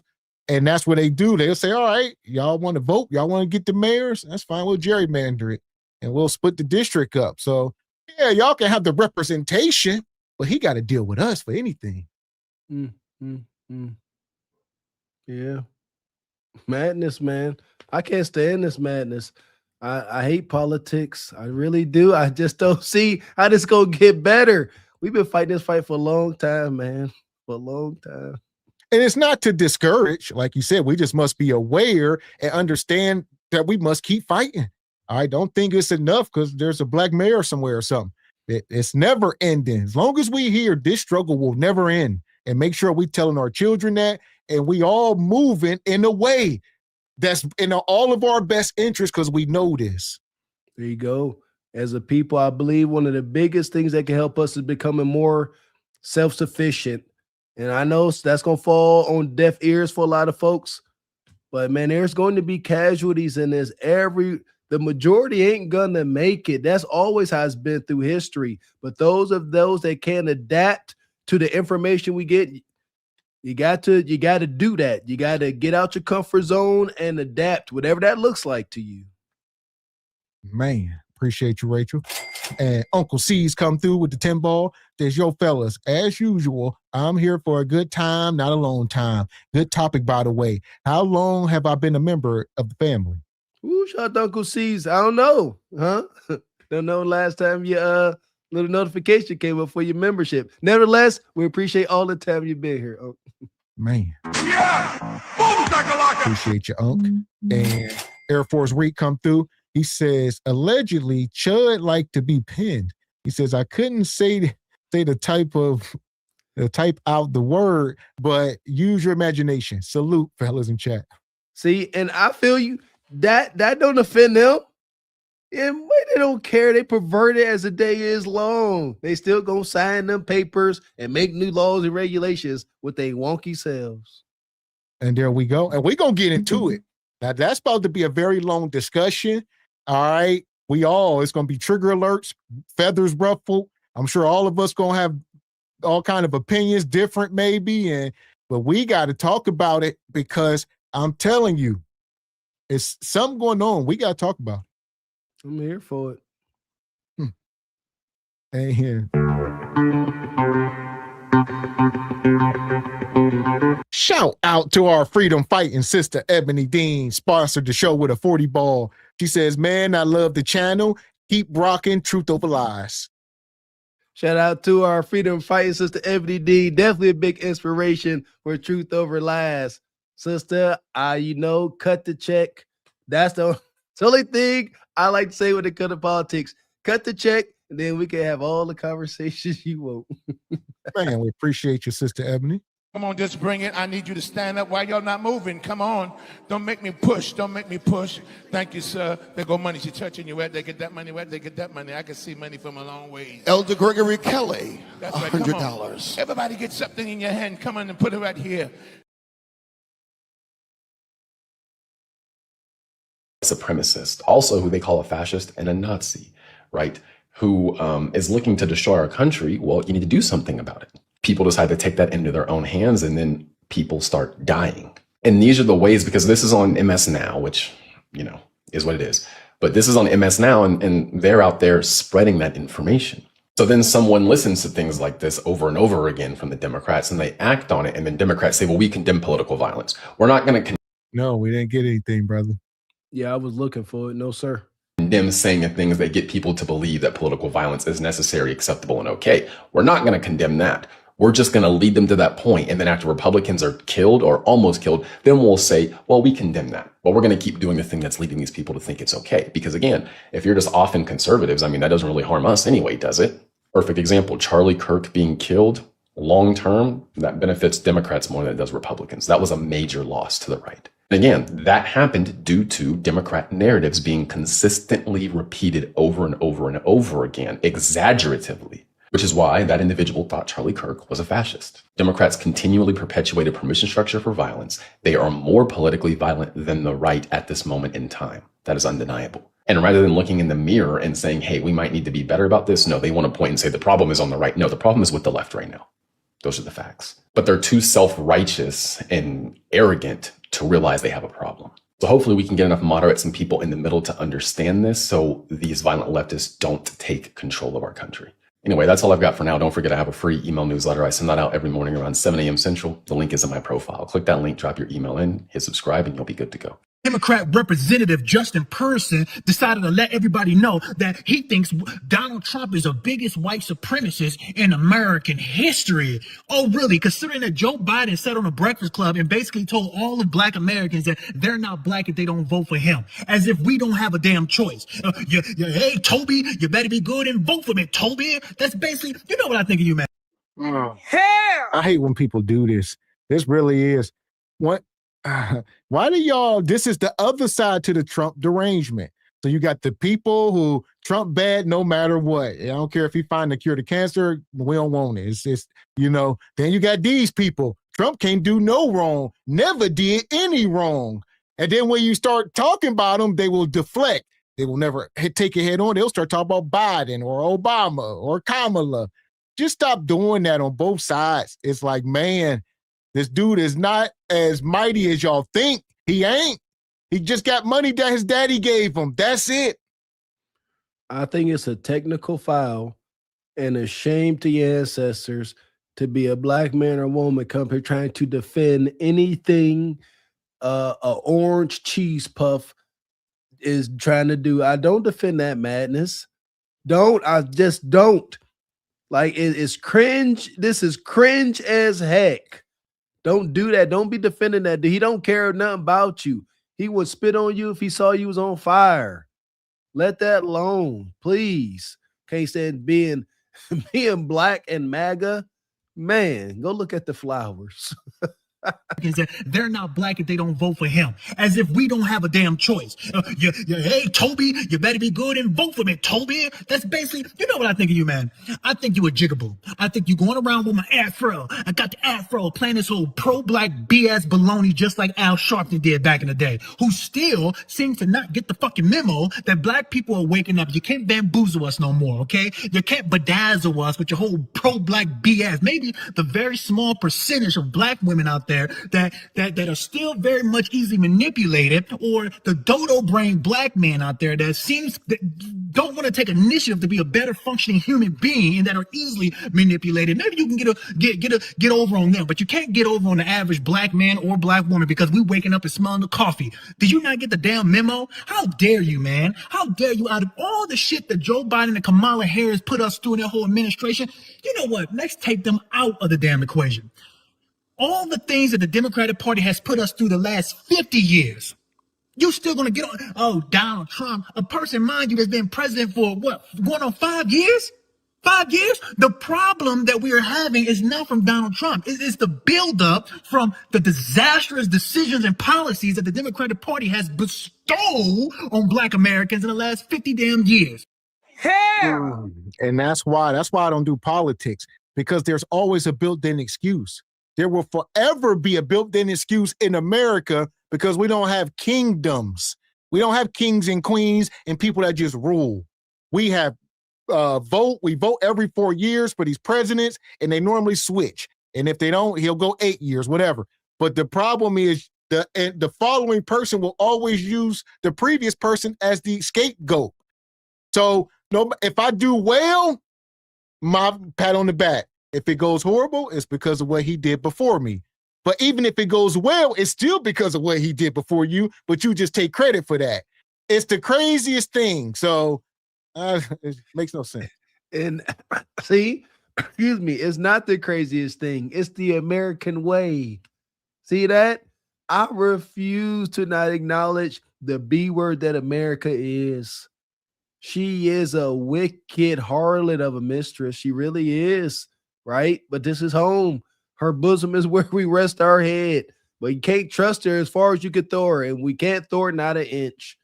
That's how I feel about this homeland. We melanated folks, FBAs, we are prisoners in our own home. What a position to be in. A lot of folks don't get it. I get it. And that's why I don't deal with politics. But I'm here to learn. I don't accept that, my way is the right way, being a political atheist. That's why we do this. Shout out to Truth Over Lies. I think we all need to learn together. Everybody, open your eyes, open your hearts. Okay, from Planned Parenthood. All right, you had Kamala Harris say, "I'm not gonna do nothing for Black Americans." Oh no, because we all American. Which, mind you, I agree. However, then we gonna do something for the alphabet community, and then we gonna do from the Asian community. Man, get the hell out of here, man. You ain't fooling nobody. If you don't shut your young ass up, sick of these damn monkeys. That's what they're, the porch monkeys is what y'all are. Porch monkeys. Damn, no, I'm calling coons. Coon. Because you know what it is? You're looking out for yourself. You understand what the Democratic Party can do for you and benefit you. That's why you're going around parading and talking about Donald Trump is this and that. I'm Democrat. Ain't nobody in their right damn mind after the shit that we've been witnessing over the last 15 years is going to sit here and say, the Democratic Party is the best option? Have you lost your rabbit ass mind, boy? Boy? And I seen what you did, too. Don't talk to that state trooper like you don't got no damn sense. Hey, listen, if you are just a regular working person, this country don't care about you. They just want you to keep going to work and paying your damn taxes. That is it.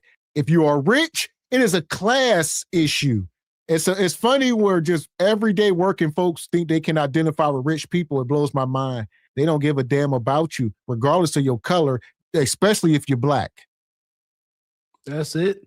I see, melanated folks want to assimilate and move into the nice suburban community surrounded by white folks. I see that as a nightmare, because if they accept you, tolerate you, all they want to do is hunch on y'all. The minute, that's it. They have perverted desires towards us, men and women. Yeah, however you want to mix it up. Men on women, all that. There are no bounds. So I agree. I don't see why we want to assimilate so bad. Didn't MLK sound that alarm? When that one of his last speeches, he stated that he feared he had led us into a burning building with all this assimilation, right? I think we need to be respectfully separate. This is my views. These are my thoughts. We need to become. Here's the thing. I think we do need to hold the Democrats accountable, as we've been doing for years. Well before we came on YouTube, we've been holding our families accountable and all of that. The problem is it ain't hold them accountable and go jump on this ship. It's not an either or. Somebody sent the super chat earlier. Like, we really need to reconcile with that. Quit getting pimped out by America. It's deeply rooted, but we don't need to be on either tit. It will be okay. There you go. We've had these discussions. Vote independently, something. I think that's what we ain't that where we wound up. Vote independently, even though we know. Because we done had so many Republican and Democrat presidents. So they try to sit here and, Obama and this, granted, but we also done had Reagan. We done had the Bush daddy and son. We done had Trump. We done been through all of this, and ain't nobody did ish for us. So quit acting like one of these ninjas gonna save folks. We got to save ourselves. That's where my heart and soul is. I'm not waiting on Superman of no shade or color. Do it my daggone self. Thank you. That's how I feel, man. I don't depend on nobody. Amen. Respectfully. I would have called your boy back and I would have got in your face. You chimpanzee. That's what you are, a chimpanzee. These people disgust me, man. They disgust me. You know what the problem is, man. You know what the problem is. For you to get on and go around and say that Donald Trump, of all people, by the way, of all people, right? The same party that threw Jasmine Crockett under the bus, the same party that threw Bernie Sanders under the bus, the same party as we speak right now that is throwing John Fetterman under the bus. Logically, common sense. I know you got common sense, boy. Don't you? I know you got common sense. You ain't doing this because you pro-black. You're doing this because you're trying to make a name for yourself amongst a party that will forever look at you as a damn Toby, boy. Meanwhile, back at racism headquarters. I really like this video. This video is great. It's self-explanatory. It has a white male, you know, when you see it, it's a white male sitting there and he's having you listen. And I would consider this guy an ally. You have to listen to it because it's fantastic. It's a voiceover of a man talking about why there is a voting act, the reason for it. And you let me know where the lie is. It's fantastic. Let's listen to it. I am so fucking tired of white men cosplaying the apocalypse. The only fucking reason why we needed the goddamn Voting Rights Act in the first place is because of white men. I don't care that you don't fucking see the value in it. Neither did your great-grandfather. And that's the fucking reason we have it. It got passed in the fucking 60s. I am tired of it. I'm tired of pretending that the motherfuckers responsible for us needing it aren't alive. They're alive, and you call them grandma. So no, white boy, I don't care what the you think about the goddamn Voting Rights Act. I don't care. I don't care what any white person thinks about it at all. Because the only reason we need any of this is because white people needed to be told in writing not to be awful. That's why. You guys don't like that part, but that's what laws are. They're telling you not to be a piece of shit. It's very weird that we have so many laws surrounding race because white men won't be better. They won't be better. They won't do better. It doesn't matter what year it is. In the year of our Lord, 2026, we are still discussing the merits of black people voting because you are not different than your fucking ancestor. And there you go. So it says, you know, the white folks down there saying, we don't see the need or the value for the Voting Rights Act. Let's get rid of it. And it's like, no, y'all need to, y'all clearly don't know history, which they don't. Y'all think they teaching these white folks history in these Catholic schools, these private schools, these white schools. They are not. At best, they might learn about the I Have a Dream speech at best and Rosa Parks out on the bus. And that's where it stops. They ain't learned about ish. So they have no clue about the Voting Rights Act or any of it, or all the stuff that was going on at the time, the intimidation at the voting polls, people being deleted, you know, votes being manipulated, black folks being turned away. I mean, you got to go into these white neighborhoods and vote, and they standing out there with German shepherds and all intimidation just to get you not to show up. All right, they had to come up with these bills and stuff so that we can put, you know, different booths in our neighborhood so we can vote peacefully. I keep hearing intimidation. Intimidation.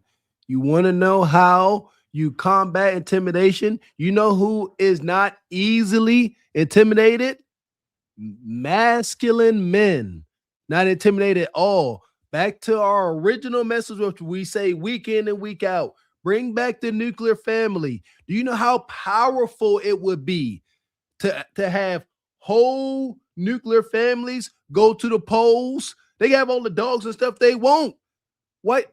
These racist white men, they are cowards. If they know they are up against a formidable foe, they will bow down. That comes in the form of masculine men, not broke wrist men. Straight up, been there. The one and only time I voted, I had to drive to my old college town, which was primarily white. It was wild to vote for Obama. That one and only time. They was there with their shirt, so I didn't give a rat's patootie. But that's I'm me. I'm a little different. But yeah, we got to be able to combat this daggone intimidation. Don't worry about no daggone intimidation, but we got to have families. That's where it all starts. I don't care. Political, bringing back our community, it starts with nuclear families. That is the core. That is the foundation, if you ask me. Man. And shout out to Yaya's art. She come through, says, salute Mr. Gavin X Mr. Walker. I'm 24 and truly appreciate the talks and advice you guys give. Amen, sister. Appreciate you. What kind of art you got? Appreciate you, sister. Yeah! Boom, shakalaka! They tapped in. Hopefully you learned something. For sure. And Black Unity says the rabbit, or he say, or the horse and, is that a horse or a donkey? The donkey and the elephant are the two sides of the same coin. He says they exist to help to keep people confused and divided while they to generate minority and retain power. Back to my pessimistic outlook on this whole thing. And with that, shout out to Mountain Bayou. I posted this in the Patreon. Look up Mountain Bayou in Mississippi. That's like a black sundown town. Jay, that's the type of town we need to be on. The whole Rosewood and Black Wall Street being burned down. There are communities that we built that survived. I think we need to look at what's already established and build off of that when it comes to things like this. But yeah, check out the story of Mount Bayou. Appreciate you, Black Unity. And there you go. And that's why a lot of this stuff is important as well, because like you said, the Dems and the donkey and the elephants, a lot of this stuff is corporate. They are there to make money. So, and it's gate kept. So they want to keep us out for a reason. It's the good old boys club. They act, it's like WWF wrestling. They act like they don't get along. And as soon as the camera's off behind the scene, they back there eating caviar and drinking champagne. Y'all must understand. Look at Donald Trump. Look how much his wealth and his sons, all his sons, they wealth done multiplied by 10 times since he done been in office. Look at Nancy Pelosi and some of these people and the type of wealth that they acquire while they sit around in these offices for all these years. And they gatekeep and they keep black folks out and they manipulate the wealth and the power and all this stuff. We got to force their hand by being the greatest we can be, man. That's my outlook. Like, we just gotta use our skills, our talents, our wisdom, our God-given divinity, and use it to our advantage. I don't know, but it's the voting and stuff. I'm still not sold, no contendo. Still not sold on the voting. And the reason is because if we actually do get somebody who's standing on business, who is a real one, they will gatekeep you. You won't be allowed. They won't let you up this political ladder. They will only let you in if you're broken. All right. Yeah, come on, the Obamas. Some of these people they let in for a reason. All right. They sit you down before they even let you in, let you know. All right. You won't do nothing for them ninjas. You here to further our agenda. That's why I could probably never be in politics. I'm gonna keep it a buck. I should not be moved. I cannot be bought. There ain't no way in hell. So I could never be in politics. I get assassinated. Money. And shout out to the Hustlers Philosopher with the 10 ball. It's time for FBA gated communities and townships. Villa de la Mine, Texas Bridgeville, and California Campo, California, all for sale if we lock in and lock it down. Hustlers Philosopher, brother, I love the energy you on. I think I seen one of your videos too with you on your track, brother. Stick around, brother. Stay around. We need that input. We need this energy. Yes, gated communities, all that. Build a damn wall. Yeah! Boom, shakalaka! There we go. So, man. In the year of our Lord, 2026, we are still discussing the merits of black people voting because you are not different than your fucking ancestor. Bitch, you gotta move. Bitch, you gotta move, though. You gotta move, boy. You gotta move, boy. Come on. Y'all run. Bullshit ass shit y'all play. Y'all run. Look at him. Look at him. Tight suit ass nigga. He think you done did some shit. Bald head. Baby booty head ass boy. Come on, honey. Long neck ass boy.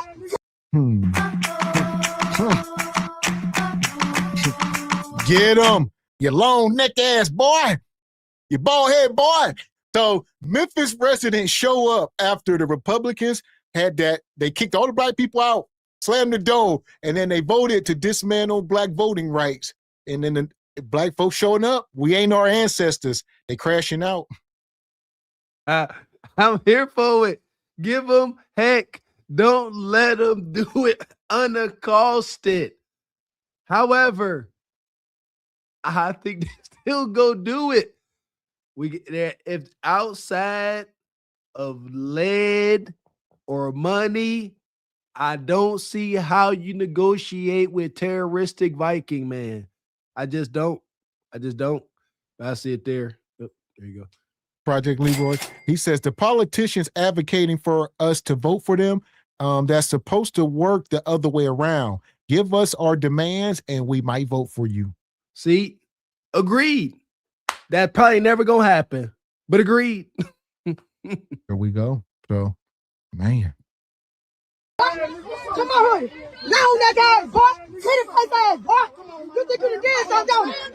Come on, Popeye, skittle face ass, nigga. Look at him. Jimmy Neutron looking at ass, boy. You think you did something, didn't you, boy? Look at him, long past ass, little shoes ass, nigga. What's up, boy? Slow neck ass, boy. What's up? Say something. Say something. We got ass out in that passing, boy. Look at him. Your ass don't look a day over 140. Ugly face ass, yo, nigga. Your ass one step away from the grave, my boy. What's up, man? Yo, fuck with him. Bitch, him.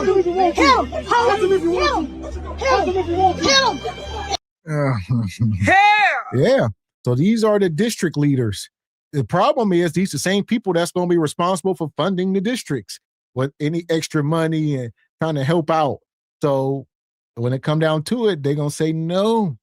I mean, so this ain't going to work out for our best interest for the babies, for the school when they shutting the schools down and stuff because ain't no funding. Got to get more self-sufficient.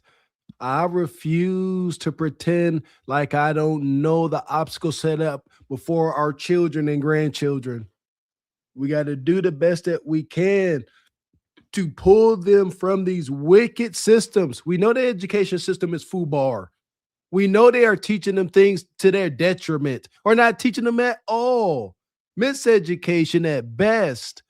We got to do everything in our power. And again, back to the nuclear family. Become more self-sufficient, not spending so much money with consumerism. Like that's a big deal. That really will help us. Melanated folks, we are the most impoverished, per capita, but we spend the most money. We stimulate the consumer economy the most.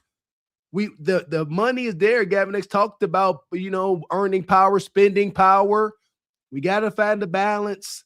We got high spending power, very low earning power, very wild conundrum. Hit him! Bitch, you gotta move. Bitch, you gotta move, huh? You gotta move, boy.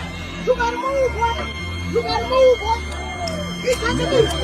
That's the move. You gotta move, boy. You gotta move, boy. You gotta move, boy. Big ass bitch. Big ass bitch. Go, boy. Go, boy. Go, boy. Who? What you gonna do? Get your ass out of here. Who you gonna do? Get your ass out of here. Get your ass out of here. Bitch, you gotta save it. You gotta save it. I'm taking them. Look at you. How the fuck you gonna harm your family by doing this, nigga? Fuck you talking about? Jimmy Neutron looking at boy. Screw y'all. Screw y'all. Let that shit y'all pass. Screw y'all. And there we go. Y'all must understand the oppressors. People say how you go at home at night to your family doing stuff like this. Happy as hell. They sitting at the dinner table laughing about it, cheering. They about to do a celebration toast. Yeah, we done took some money from these ninjas and resources, and yeah, we ain't funding this, and them roads, we ain't never gonna fix them roads. It's over. They ain't getting $1 out of this office. They happy. What do you mean? They don't have a conscience. Most of them are demons, you must understand. Bingo. It does nothing trying to attack their morality. They don't care. I've said it before. White man will tattoo Black Lives Matter across his forehead as long as he can write in some laws and policies to make sure his grandkids is the boss of your grandkids. He don't care. Call him Jimmy Neutron. Call him long neck, small face, big head, short chin. He don't care. He already that's the reason for the jealousy. The old little meat colonizer man. He already jealous of us, so now he's like, I don't care. I already been insecure about these things. He don't care. He just gonna go ahead and sign that paperwork. My bad. Yeah. I'm not even gonna lie. My partner sent me this shit yesterday. Put a shirt on. And I'm just looking at it this morning, right? the state of Tennessee, the city of Memphis, you got a problem out there. I suggest every black person pack your fucking bags up and move and get away from Memphis, because shit done got serious. Basically, the Republicans in Tennessee, they just passed a bill where black voting don't even count anymore. Now let's think about this shit, right? They passed a law to execute black people of not voting, meaning they can't vote in Memphis. So let me get this straight. You strip a person from their original 14 amendments through the Constitution. You make these people pay taxes in the city and the state where they live, but you strip their rights away from voting. What the fuck? So if you motherfuckers don't start paying attention, fuck the social media shit with these celebrity motherfuckers. Pay attention to the lawmakers, the motherfuckers that are making and getting laws passed through the motherfucking judicial branch. I mean, this shit is real. I suggest my black people out there, wake the fuck up. Fuck is you talking about? I don't know. You got to come with more facts than that. You ain't got a shirt on and you sweating. We got to consider the source. So I don't know if it's they remove black people from voting. Like, say, I don't know, but I know about the gerrymandering and all of that, how they're trying to dilute the polls to where the vote won't really be significant, maybe, but you still gonna have the power to do it. It's just you went from having a knockout punch to a thump. A little thump with your finger. At best. So, see what I mean? I'm not going to act like that's not a thing. And I see y'all, we need to do this. We need to just do a reset. Yes, a lot of issues we need to do. But what's going to happen? What's probable, right? That's what we speak over here. Probability over possibility. We got to put we as melanated folks, we are charged with having to always put our best foot forward. That's our journey. And we got to put all our energy where we can. If we now know that they have made laws like this, we got to adapt. And my idea of adapting is not running away, or it's just putting yourself in position where the colonizers' evils don't affect you. That's going to always be my outcome. Moving away where the colonizer, whatever he do, it don't affect you. And he'll look at you on your land and your homestead, and he'll be like, huh, I wonder what's going on over there. That's my vision for us, man. Get our resources together. Get out the way. That part. And until then, we're going to take this ninja and them lawmakers to the pit. Everybody in the pit. Madness. Fuck is you talking about? This is Sparta! You got to know when to hold 'em, know when to fold 'em, know when to walk away, know when to hide. You gotta count your blessings. You're sitting at the table. You hear me? Ooh, child, things get brighter. Yeah, man. I be seeing videos on the idea of the susus, where everybody put their money in a pot, and that money and resources goes to funding individual business ventures, different things to become more self-sufficient. That's my vision for us, man. Getting our resources together. Stop trying to get this wicked piece of this fermented, disgusting American pie. It ain't what they made it out to be. We need to go our own way, man, and do our own thing. Self-sufficient is the way. That's where it all starts. Self-sufficient, not a cult, G-Nell. So here we go. If you're just coming in, make sure you guys hitting the like button. We up here tonight. We talking about the disrespect ends now. Zero tolerance. So we getting ready to bring this guy out. Make sure y'all hitting the like button. It's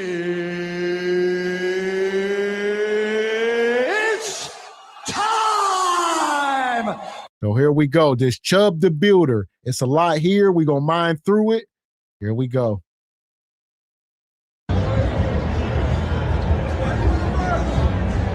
4th of July, shit. I fuck with that. America. Y'all like America? Yeah, so much. Freedom of speech? Yeah. So white guys can say too, right? Sweet Jesus. Because freedom of speech, anybody can say whatever. Yeah, it's like that. Fuck yeah, dude. Yeah, God bless you. I appreciate so much. Look at this dumb motherfucker. That's right there across. That's free. You're trying to tell me this isn't a public easement? I stay right here. Don't tell me what to do. Okay, well, move there. Keep yourself, don't chimp out. Look at him chimping out. Be a good boy. You heard me, dumbass.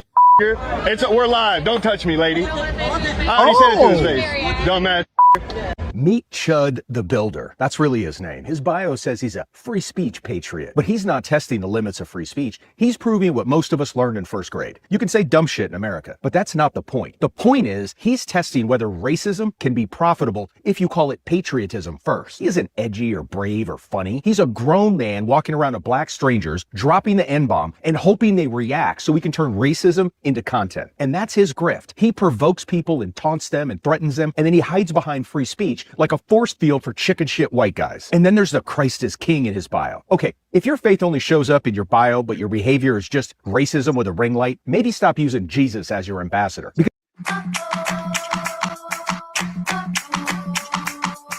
So here we are. We got this Chud the Builder. He's been going viral for apparently for over a year now. We just hearing about him, but he goes around baiting people. Beyond rage bait, he gonna call you a ninja, you chimping out, all these different things. And he walks around, he carry mace, he got mace in his hand, he got you can see his firearm on his hip, and he dares people to touch him, he'll threaten to delete you, all that. So he putting black folks in a conundrum. And where all the crash outs at? Where the folks that was on that courthouse going after them? But ain't nobody really had too much smoke for him, apparently. The N-word is considered one of the most offensive racial slurs in American history, often functioning as a fighting word. Fighting words, this is just Google, do with it what you will. Fighting words are not protected by the First Amendment if they are likely to cause an average person to commit immediate violence. He conjuring up demons he can't control. He gonna get what he looking for sure. I'm triggered like a mother sucker, man. Evil. Okay, now I see why he was calling him Chubb the B.I. I get it now. Just racism with a ring light, maybe stop using Jesus as your ambassador, because it's not fate. That's using Christianity as camouflage for being a dick. And this is what happens when someone mistakes attention for importance, because let's be honest, he wouldn't risk it without the camera around, because he knows he'd be picking up his teeth with broken fingers. Because without the camera, he's just some guy yelling slurs in public that will eventually learn about the cost of dentistry. His camera is the costume, his audience is the shield, the money is his motive. He's not challenging power, he's not exposing corruption, not making some deep point. He's targeting regular people who are just out there trying to live their lives. And then he uses their anger as proof that somehow he's the victim. He's not a patriot. He's a content vulture. Calling strangers slurs on camera for money isn't patriotism. It's social media panhandling for racists. So no, he's not defending free speech. He's using it as a permission slip for racism. The First Amendment protects your right to speak, but it won't rescue you from the consequences of being exactly who you chose to be. And that's not censorship. That's accountability. Because free speech lets you reveal who you are, and consequences let the rest of us decide what that means. Hell yeah, what's going on? Big old. Well, there you go. Yeah. You got to have somebody that's going to have, a lot of people got stuff to lose.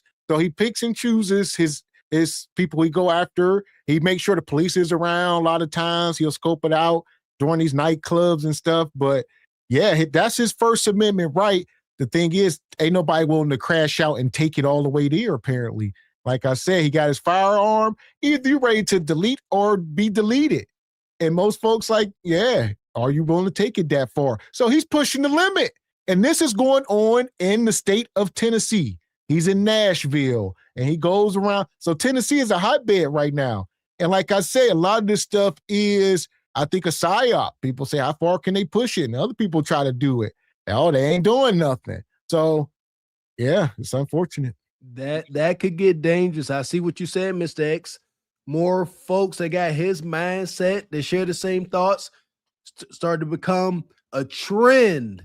And more emboldened colonizers start walking around doing the same thing. And folks being too tolerant. As melanated folks, I get it. America has done all it can to strip us of our culture and our true powers. We need to get back to understand the spiritual warfare and treat this as such. Y'all know me. I'm quick to, kind of spaz out talking about put hands on folks. That ain't the right way. No, we need to get back to attacking this at the root.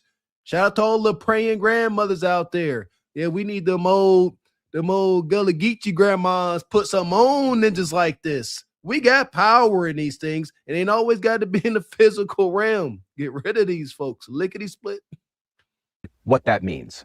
Hell yeah, what's going on? Big old bankroll. All right. Big money. Which one's better, Popeyes or KFC? You just say it don't even matter what it is. KFC? Y'all don't like KFC? He get it on. Yeah, see y'all real. No. What, y'all want to interview? Come on. Y'all are grown-up professionals. You got a high-dollar watch on your wrist. You ain't chipping out. Y'all are cool. I like y'all. So for real, Popeyes? That's the one. Go down. No, because they told me that KFC, I worked at KFC. They said that the KFC, they put them in a steam box. And then over here, they got it at the fucking, it's all aired out. Y'all be safe. Hey, don't believe everything they say about me. Y'all be safe. It's his thing. And he's in Nashville. We know Nashville is a majority YT community and state and city and whatnot. And that's where he's getting away with this stuff.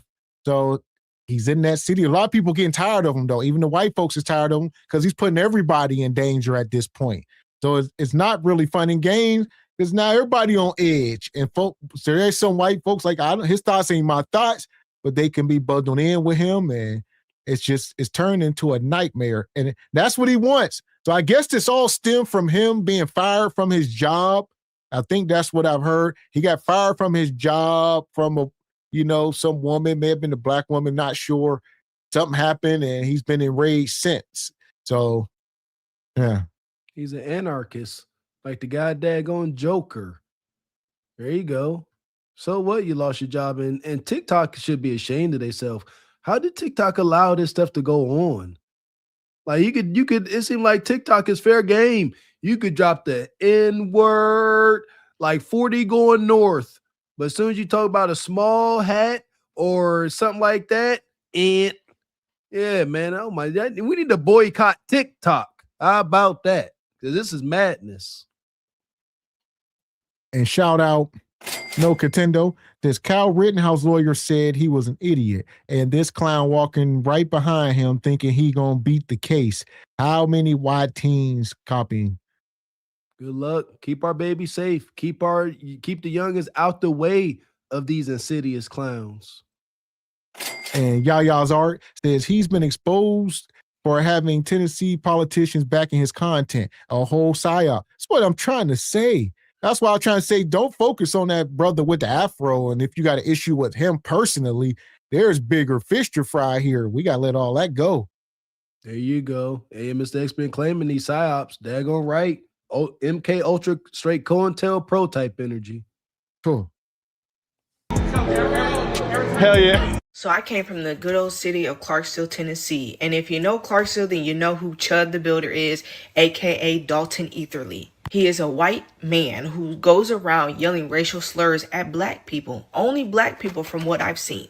And what annoys me is when white people tell us to ignore him. Oh, ignore him.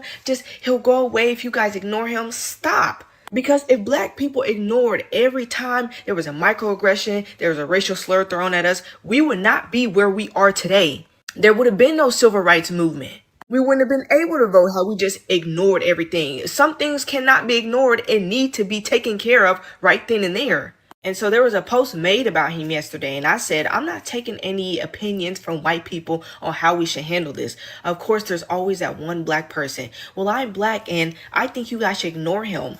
Okay, Uncle Tom.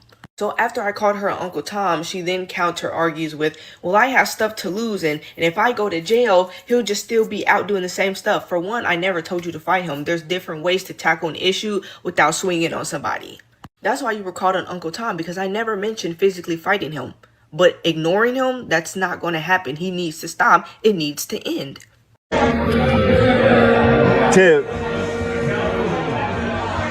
$0. Tip $0. Tip. Yeah. He going around the city being a complete, like you said, the Joker. All right. He get a black waitress in the restaurant. He gonna put ninja on with a hard R on the receipt, no tip. All right. Yeah, he begging. He is begging and pleading for somebody to do something. Any person in customer service, waiter, stuff like that, you got to deal with this person. I would encourage them to start a GoFundMe. I would support it every time. You got to deal with this. That's how we need to unify. And we've done it before over here. Shout out to SBC, Cart Before the Horse Nation, Truth Over Lies. Yep. You got this dude come over here and not give you a tip, brother, sister. Start a GoFundMe and we're going to take care of you. We're going to turn this extreme headache and nuisance into a blessing for our folks. That's how my mind works. That's why he's going to do what he's going to do. But together, in unison, we could combat this madness. Shoot, black folks, waiters and waitresses would be happy to see him walking. Like, that's fine. Take a little picture. Hey, I had to serve this ninja today. Here's my GoFundMe. Send it. Everybody sent twos and fews. What could have been a waitress's or waiter's worst day end up being a best day. That's what I'm talking about. Yeah, because he ain't gonna stop. He ain't got no job. He unemployed. Yeah, he ain't gonna stop no time soon. $0. Tip. Make sure you guys never come here. Kick me out. Kick me out. So as you can see, there's a streamer. His name is Chud. He goes around saying racial slurs, telling people the N-word, saying Ollie boy, trying to provoke black Americans to get a reaction out of them. And when he does, if it's negative or if it's violent, what he does is he threatens them to kill them, to shoot them, or to pepper spray them. And that's what he does. And he gets thousands upon thousands of dollars. He has millions of followers, and people are entertained by this. Let me just say this. There is still a spirit of racism that needs to be addressed, needs to be cast out, needs to be Hell! This is where my problem be. What do you mean steal? I don't know where y'all from or what kind of life y'all be experiencing where y'all think at any point in the history of this country since the colonizers been over here that they ain't been doing exactly that. The whole time, no matter what kind of makeup they put on it, all right, you can put lipstick on a pig. It don't make it a woman. That's what they've been doing. So y'all can be fooled if you want. Don't tell the colonizer that. The colonizer said lipstick on a pig, huh? He says, interesting. Don't give no ideas, Mr. X. But I kind of agree with the brother. This is spiritual. I keep saying that. And we need to attack it as such. The physical realm is weak sauce. And I'm this is me holding myself accountable because I want to be quick to inflict some justice on some folks. But no, we got to get more in tune with who we truly are to get our desired outcomes. I live by it. You know, I see the benefits of it. Get more spiritually in tune, folks. Tap into your deeper self. It's worth it. Look at this. How are we getting triggered by a male that at one point dressed like a little cutesy fairy girl? I wish I might get triggered by this dude. There you go. Anybody see this? Anybody got to deal with him? Print this picture out, and then when he walk up to you, just hold it in his face. Give no words. Just hold up the mirror to him. There you go. And shout out to B. Wyatt. Says what he never counted on is other YTs, people wanting to kick his ass. There you go. Racism is kind of dying down a little bit. Talked about even now. There's still the spirit of racism. There's still a stronghold on the people. And I believe that it needs to be broken. We need to speak up about it. We need to continue to talk about it, and we need to continue to pray against it because it is still alive today. And let me just say this to all of the Black Americans. You are royal. You are a king. You are adopted in the family of God. Do not allow the spirit of racism or the words of hatred to trick you out of your position. Know your position and rebuke that spirit and keep it pushing. Do not allow words. It is literally beneath you. Do not allow words to trick you out of what God has called you to do. Meanwhile, back at racism headquarters, so there's this dude named Chud the Builder, right? He has a mustache, cowboy hat, and he records himself, and he goes around calling black people and shit, like, you know, and he always says, stop chimping out.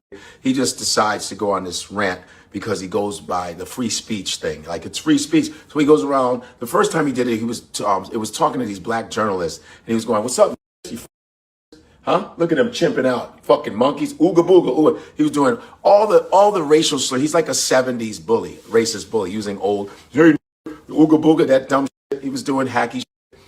And so, you know, he walks around, you know, trapping black people into talking to him, and he calls them and all. Well, there was a situation. He picks certain people to call that to say that to. But when he was in front of a club and there was a bouncer, he called the dude a nigger while he was walking away. He didn't say it to his face because the black dude was like, yo, you got one more time to keep standing here right now. And he goes away and calls him when he walked away, though. And that's another thing. That's why I'm not so friendly. All right. I don't speak to folks, don't want to. And this is why, because an issue like this, even if the one-off chance, because a lot of it start off with him being friendly. It's kind of like a rope a dope. He come in, hey, how you doing? And people, hey, what's up? And then it start to go left. So what you think about KFC chicken? And once he got you engaged, that's why I don't talk to folk. They know, hey, how you doing? I'll walk right past you. So it is what it is. There you go. I agree with that, Mr. X. Know what kind of energy you exude. That back to Kevin Samuels. Dare I take it back to KS? Know yourself. Know who you are. Know what kind of aura you have. Like, shout out to Mr. X. I do not disagree with what he's saying. Me, myself, I do kind of interact with people more, but I know how I present myself. You understand? Like, you ain't going to be so quick to say something wonky to me because I also do the same thing. I'm not nice at all. I'm kind. I will call you an idiot while I help you if you are in a situation from doing idiotic things. There's a difference. I do not think it serves a man to be nice at all. You can be kind, but not nice, because you end up dealing with him calling you the N-word. You know, a lot of racist people that practice this, they usually talk when they feel they can beat a particular person, because the right black dude is going to meet him one day, for real. And I think also that he keeps like mace or a gun on him, because for somebody to be doing that and nobody's beat him the down yet, it's something's going on. I go, oh, he has mace, and so he goes around trolling black people because, you know, that's what's bugging him. He has, you know, maybe it's penis envy or whatever, you know, that little dick energy. So that's what he's been doing. So Kick, where he was doing this on the platform, they demonetized him. They kicked his ass off. So that's a good shout out to Kick for doing that. That's why they're called Kick. So he's been demonetized. I don't know how many platforms he's been on. And of course, there's people that are cheering on Chud the Builder until Chud the Builder gets deconstructed. It's gonna happen. You're gonna meet your match. So guess what? They have found online that this dresses, he wears women's dresses. He's dressed as a fairy. Yeah, he's dressed like a little. Yes, he's dressed like a little bitch. It always comes out in the light. Whenever you see these people that are hateful of gays or hateful of black people, hateful of women, when they're that hateful, something's going on. And he's dressed up like a fairy. That's what he's dressed up like, walking around with looking like the cow. Well, this is the part where I disagree. I think that makes it worse. I hate that he walk around like a fairy and say, hey, look what a fairy doing. So I would say that makes it all the worse, in my opinion. I mean, I don't know. I would have to imagine he still fancies himself a more masculine man. He think he a tough guy. Yeah, that fairy image and the tough guy persona he trying to present is conflicting. I think it'll trigger him. Maybe that's his humiliation ritual for getting backed, you know, in this PSYOP operation. Don't know. cowboy from the Village People and walking around being tough, calling black people, right? Yeah. And then we catch you as a fairy in a dress, you made motherfucker. And you are a fairy because your dreams are going to come true when somebody gonna get you and beat the brakes off you, motherfucker. Okay, Chud, you take it easy. Abracadabra. I know that ain't who I think it is. Pick up my hat, nigga. What you looking at? You chimping out? I love Chud. I love Chud. Well, guess what, Black America? I done fell in love with that white boy Chud. That white boy Chud that's going around Mason. Pick up my hat, nigga. What you looking at? You chimping out? I love Chud. I love Chud because you know what Chud is showing everybody?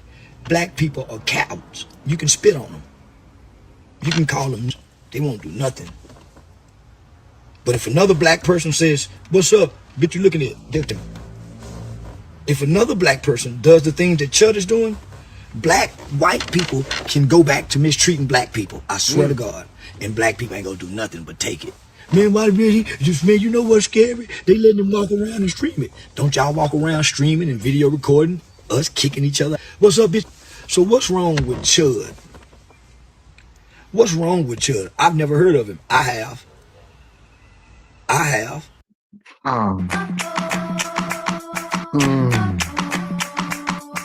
Well, a lot of times perception could be reality. And the thing is, you know, a few of these folks that are letting him get away with this, that does not represent all black folks either. And it's a delicate situation, it really is. You know, it's hard to answer. I really can't give a straight answer like, oh, what would you do? Don't know. That's not something I think about, not anything I ever practice for. You just, you know, it depends what kind of day you have it. A lot of things can come into play. You don't know. Are you out with your wife and kids like I am most times? And it's just so many variables you don't know because, I mean, it could be a fatal situation. There you go. You hit the nail on the head per usual, brother. Yeah, I can't say it's do the same thing. It's easy to say, right? It's very, very easy to say, oh, I do this, I do that. But as a husband, as a father, you must think about this, you know, subsequent reality that's going to follow your actions. So you go ahead and put hands on him. Now he's suing you. Now you got to report to some court, whatever, to defend yourself, and it's interrupting your work. These are real life things, but at the very same time, just avoid it altogether, as Mr. X said before. Don't be so happily engaging folks like this. We see the temperature of the world. Don't ignore it. Act accordingly. But it would be nice if Chud will, you know, go down, and he ain't gonna do it. See, he about to go to South Central LA in the hood where ninjas do the most good talking this mess. He gonna go to malls, like Mr. X said, when the malls where security at, that's where he pop his ish, where he's secure. And shout out to Better Believe Me. Says, if you're his server, put a little BM milk in his dish. There you go. A little murk. And I love him. I love a white man that'll look at one of you and say, what the fuck are you staring at, you monkey? And now you're white man can't never call me. We got one that's doing it, y'all.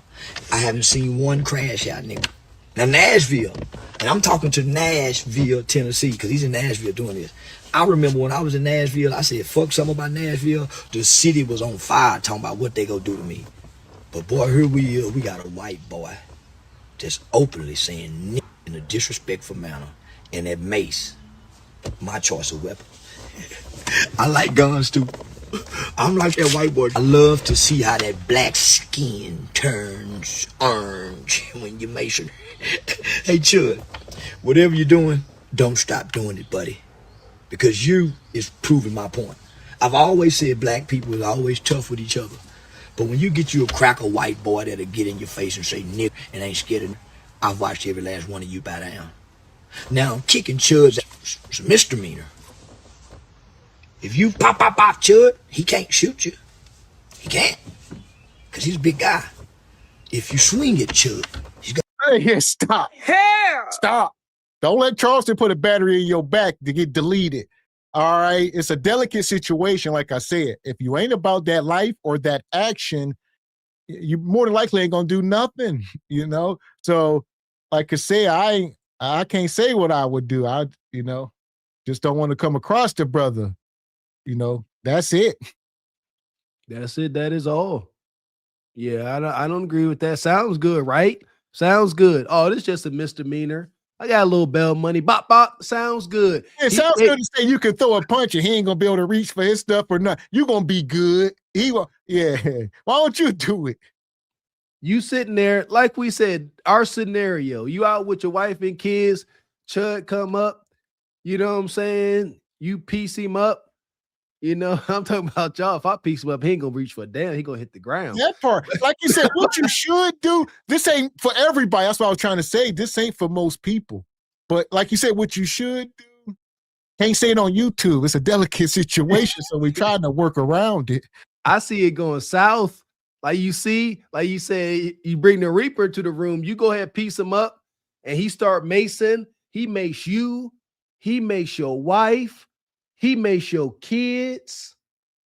Now you compromise. Now you extremely compromise as a man. You see that? Now the Reaper in the room. So just pray about it. Animation. If you go to jail for kicking Chud's ass, guess what? Maybe $1,000 bond. But guess how much money you'll get for kicking Chud's ass?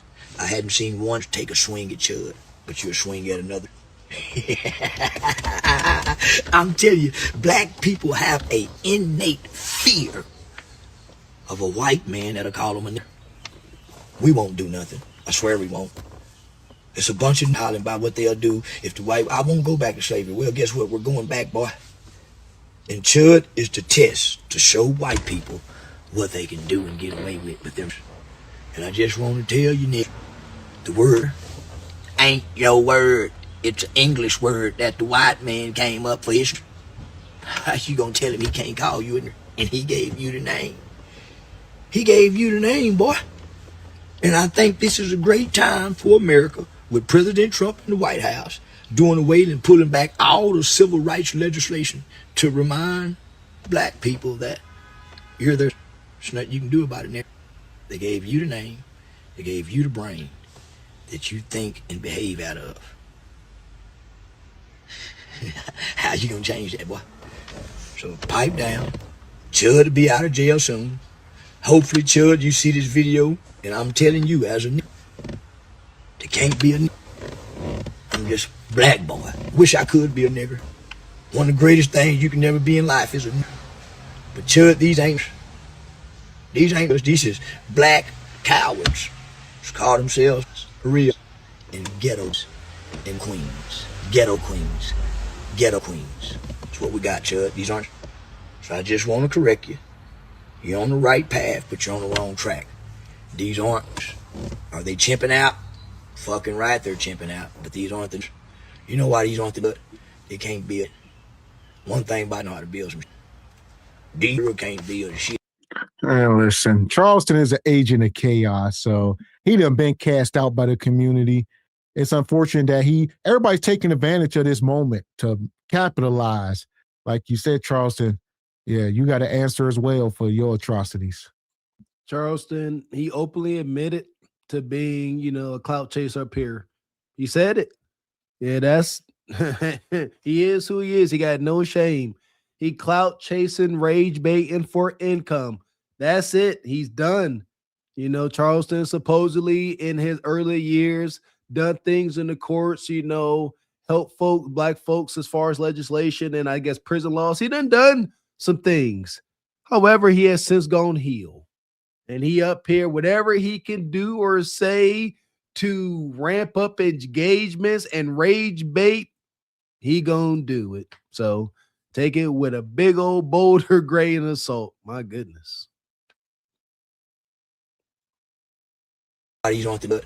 They can't build. One thing about know how to build some. These can't build shit, but they can play some football. They just couldn't play football. It was the colored boys started learning how to run the white man's leather ball. They just knew how to build, make family, make family die.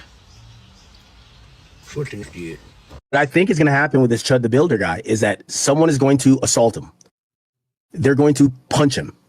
And it feels like he's been saying, if you attack me, I'm going to kill you. And that is a legal conundrum that is being tabled, and it's probably going to happen at a certain point. But I don't think legality falls in his lap in terms of him thinking that his actions would be protected, right? So let me ask you a question. If you go for a jog, yeah, go ahead. If you go for a jog, well, it could be. So this is academic. I think in Myron, they talking about it. But here's the thing. I mean, it's a roll of the dice. It depends what you got to lose. Like you said, Chud could not have walked up on a young 21-year-old Gavin X and said a damn thing. He would be up there, with Uncle Charles and them. But, right now, I definitely would think about my family and all of that. And we'd probably be fighting. But as far as deletion, I don't know about sending you to the upper room about it, but it's a legal conundrum, like they saying. It's like, you gon' take it, dear.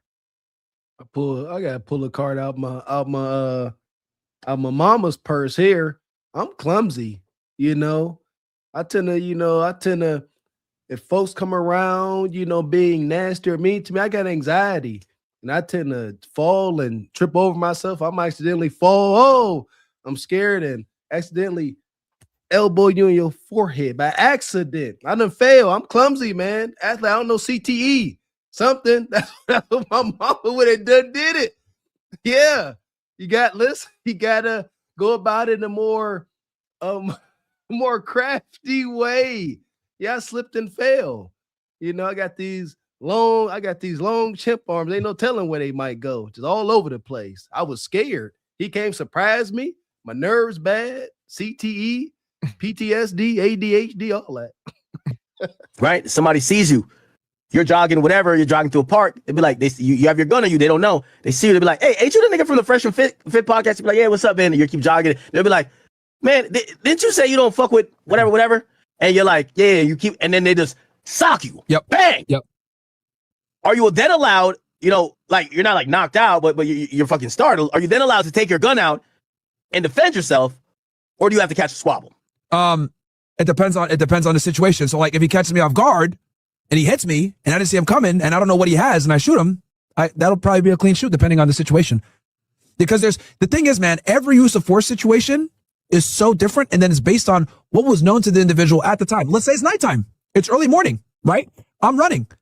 I could say and he hits me. Well, I can't see his hands. I don't know what happened. He just came up on me.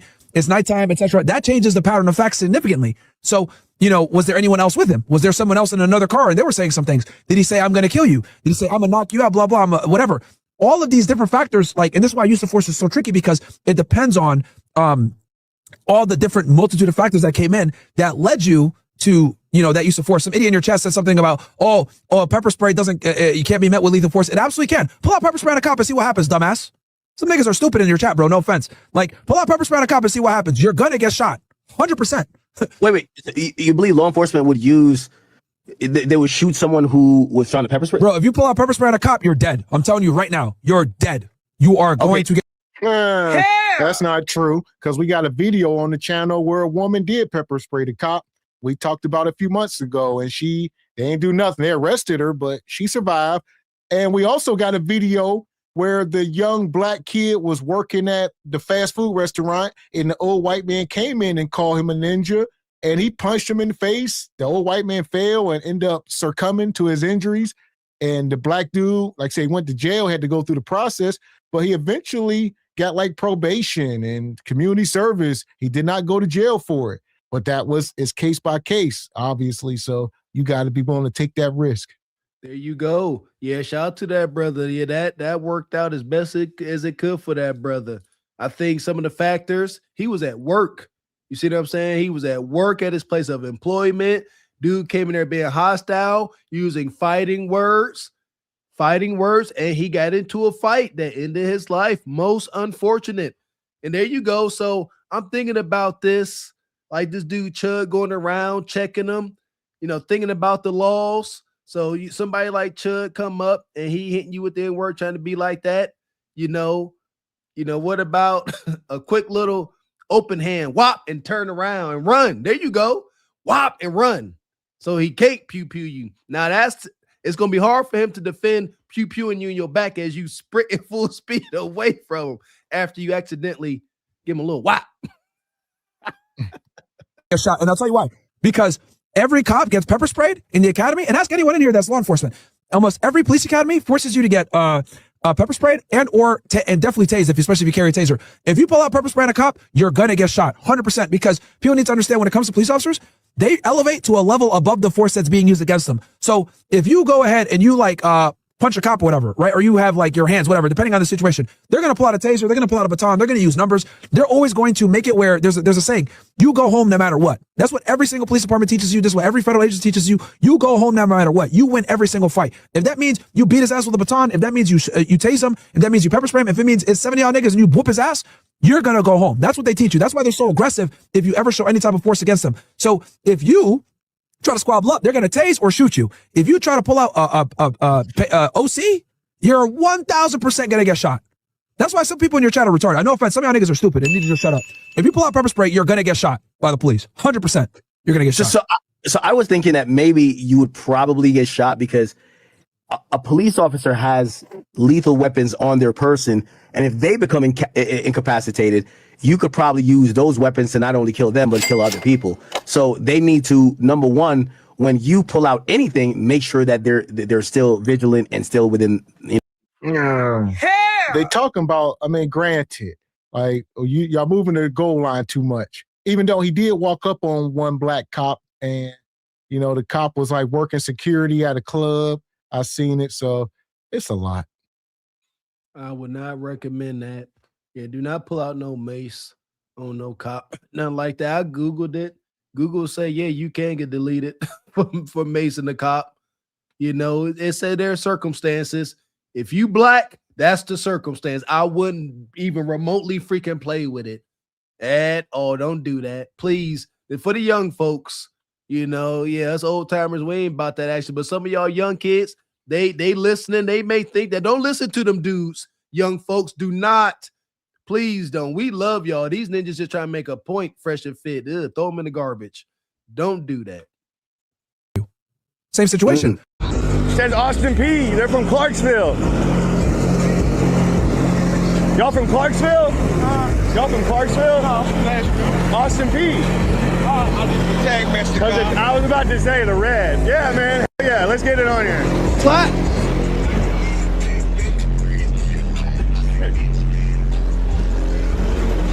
Y'all are crazy. Y'all be good, man. I guess we're having a block party now. Yeah, block party. At the public park. That's all right. All right, as long as no one's shipping out, we're having fun, bro. Y'all He's about to blow the trunk apart. Says Austin P. They're from. He ain't said the N-word to them. Why? Why didn't he say it? Like a good boy, right? That's what he likes doing? Let's see. He approached differently this time. Nah, come with that same energy you did with the others. That's why he didn't say it right there, right? Because they want How being is this nice. not harassment? It's one thing to practice freedom of speech, but practice your freedom of speech by going out of your way to be purposefully racist. That's damn near a hate crime. He picks and chooses who to try. You know what I mean? Granted, he couldn't go them into getting riled up. He still didn't try it. Music so loud, them boys blocked out the evil. This don't know if he wants to love or hate black people. I swear to God, but we live rent free in these heads, bro. I swear. See, and that's how you end up with me by force on the same side as this guy, because I don't think he should be arrested for saying any of this stuff. Should he have to deal with whatever consequences may come from it? Absolutely. Should he be arrested for it? Hell no. That's the Because you're going to consequence. tell me that there's this mythical, magical word, the N-word, that black people call themselves as a term of endearment, and it's A-OK. But if somebody white says it, it's illegal now. It's harassment in a state like Tennessee. Man, that's tough right there. I'm not going to get on board with that. And there he goes. In a state like Tennessee, like I said, it'll vary. If you're in California or New York, maybe. But like you say, Tennessee, it ain't going to go too far because we know what's going on in Tennessee. They don't care. And again, don't know history or don't give a dang to know. The word itself Even cookie cutter Google acknowledged the N-word is one of the most egregious racial terms. It is the most egregious and hateful term ever created. And I don't understand it. Some magical word. Yeah, indeed. It's actually a word that to some degree is protected or not protected under free speech because of how heinous it is and what y'all was doing to our ancestors. It's this. When they keep showing their face, I won't ignore it. I see who you are. Noted. F you. Well, I mean, free speech is not being able to say speech that everyone agrees with, right? Yeah. Free speech is being able to say things that offend people. I'm a free speech absolutist. I believe that all speech should be free at all times. Aside from, I guess what they would call inciting violence or whatever the case may be. I don't think you should be able to do that. Real shit. The chud, the building nigga, right? I ain't even finna come on here and try to threaten you or none of that. I just ask you to do one thing and one thing only. Because you doing this in Nashville. And folks in Nashville really soft as hell, to be honest. Come to Memphis. Come to Memphis and do that content that you're doing in Memphis. Please, I'm begging you, please. Just come to Memphis and do that type of content. Go walk down Beale Street and do that type of content. Please. Don't come in the daytime either. Come on a Saturday night. Sound good, but he ain't. And he won't. So I've been seeing people in the chat. He ain't going here. Of course he ain't. He gonna be right in Nashville, walking down that main strip where all them bars is at, all the white folks, the police is out there. It is very safe. Or he gonna be in a mall or a restaurant somewhere. All right. But no, he ain't going to no hood. He's not about that life. So I just said earlier. Shout out to the brother Black Car Guru. He from Memphis, my brother. Listen here, man. I feel you. They want him to come to Memphis so they can Memphis jug on his face. I get it. Ain't gonna happen. He not gonna give y'all the pleasure. Would be nice. I felt that energy. So I'm begging you, please keep begging. Don't hold your breath, brother. Do it at nighttime. You feel me? Send them out. Let me ask you a quick question about this guy right here. Now, for those that don't know, his shtick is to run around, find black people, say the N-word to their face, and try to get some kind of reaction out of them. Now, the question is not whether or not you believe it's right or wrong for him to be doing that, but is it protected under the First Amendment, or should it be considered harassment and therefore the law can get involved and stop him from doing what he's doing? A lot of people argue that as long as you're not threatening someone, then there's not a single word that should not be covered by the First Amendment. A lot of people argue that he knows exactly what he's doing and he's trying to cause a negative reaction by using a very hurtful word to a certain group of people, and eventually it's going to cause some sort of violent interaction. So what do y'all think? First Amendment or harassment?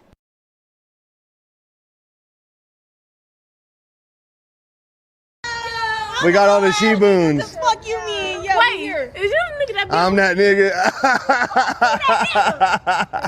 I knew y'all know. That's what's up. How y'all doing? None of y'all named Shaniqua, right? We fuck with you. I don't know What's your everybody name? else be on, but like Y'all fuck with me? Yes. We fuck with you. It's okay. How old are y'all? What? Don't worry. Y'all are grown. All right, cool. That's all that matters. I just gotta make sure for the stream. Wait, are you? I gotta get out of here. And I don't want y'all to get shot up and shit. Shut up. We don't even play like that. These people are crazy. Y'all got my back? We got your back. We got your back. Bonquisha. And this is why it's unfortunate. They playing and joking. Hey, he said, hey, ain't none of y'all named Keisha. They walk up with their middle fingers out. He like, hey, he's always live streaming when he out. And he like, hey, got a couple y'all. And here we go. To that last brother talking about should the N-word be considered, a word protected under the First Amendment or not. The N-word is fighting words. The N-word has weight. Calling a melanated person the N-word, especially if you are white, that is saying that you are less than human. It's a direct threat. You are less than human, and I will do what I want with you. That's what that word means. You are not even fully human, and then you are property, and I'll do what I want. And so that is a direct threat to your life and safety, if you ask me. And even the government say, you know what? It is a fighting word.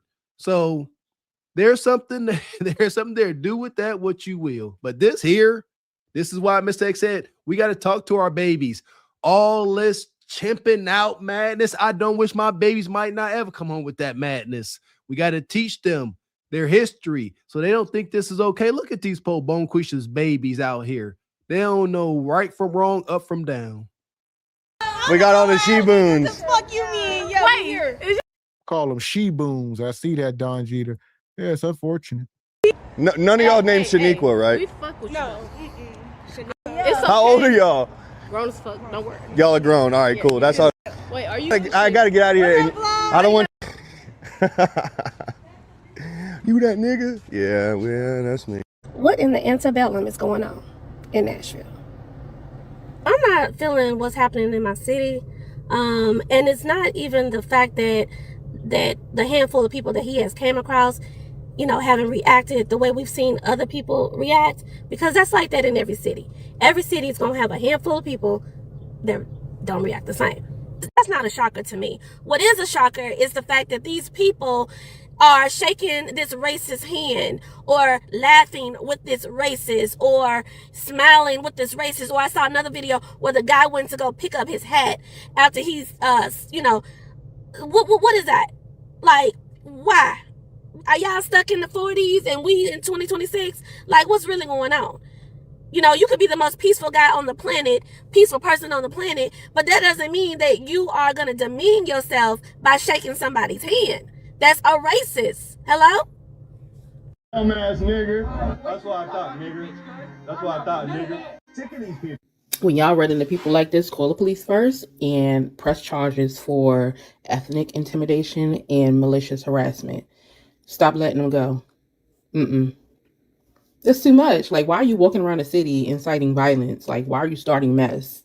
People like this, and the Karens and the Kens and the other people that like to call the cops on people for just existing, go ahead and call the police first. Tell first and press charges. Definitely press charges. File your complaint, get your complaint, go down to the court, file with the ADA or the DA or whoever you have to call. Contact y'all state representative and get as many people in the community as possible to do the same thing. These people have to go.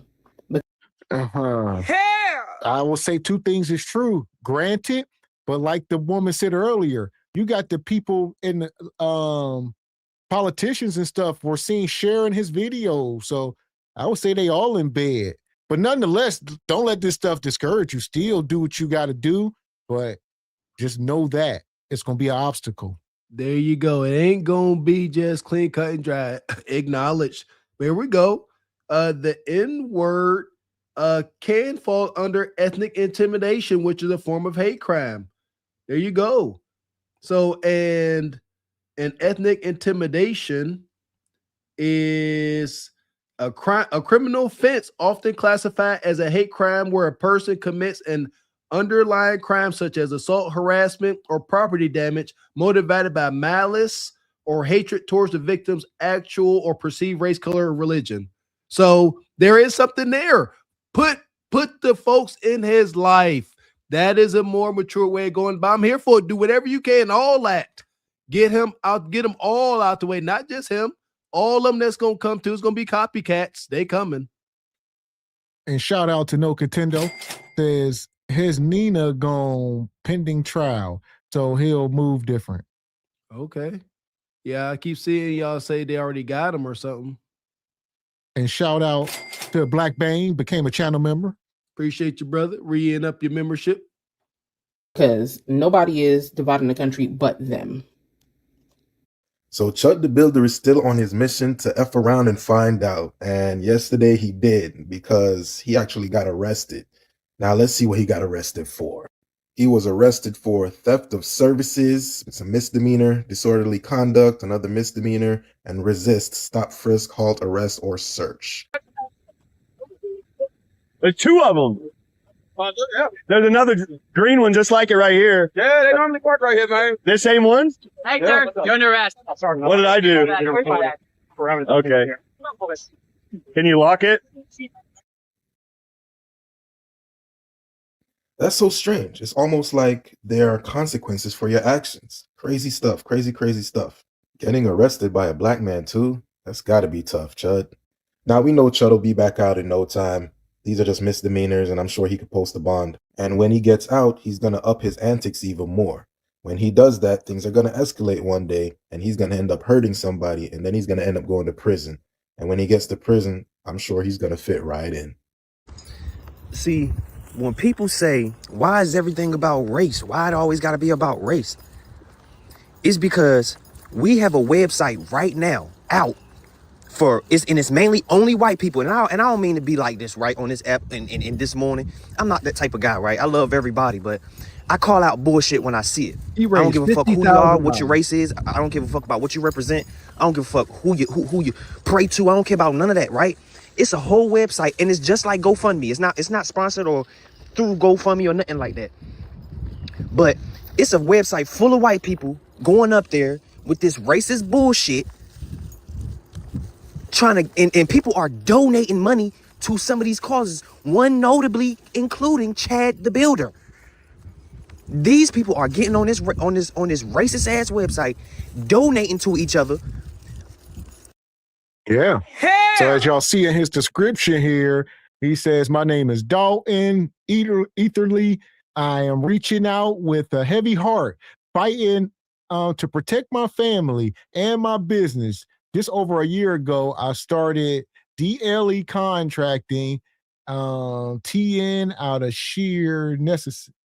He says sheer necessity. He says, I was fired from my previous contracting job after a Black Lives Matter activist targeted me over words I shared online.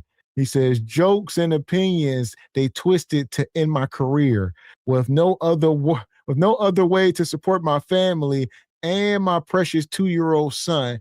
I poured out everything into this small business, working tirelessly to provide for my family, yada, yada, yada. So he's talking about, the rage comes, a Black Lives Matter activist got him fired, and now he pissed. Well, Chud, sound like you weren't practicing good business ethics.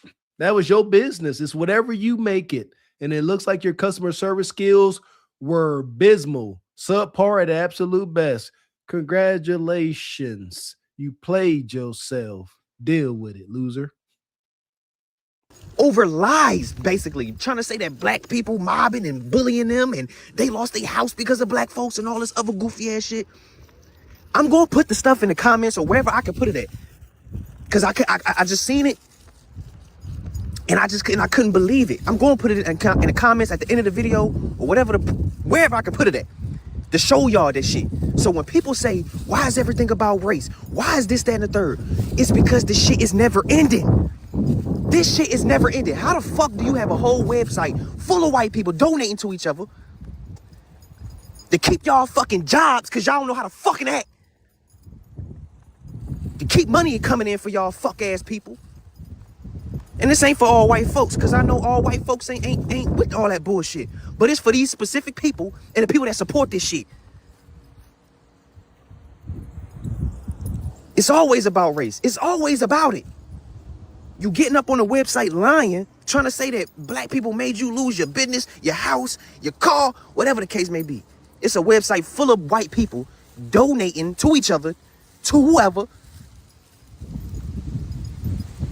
over this racial bullshit, man. I can't even get my words together because this shit is so unbelievable, dog. Man, this shit is crazy, man.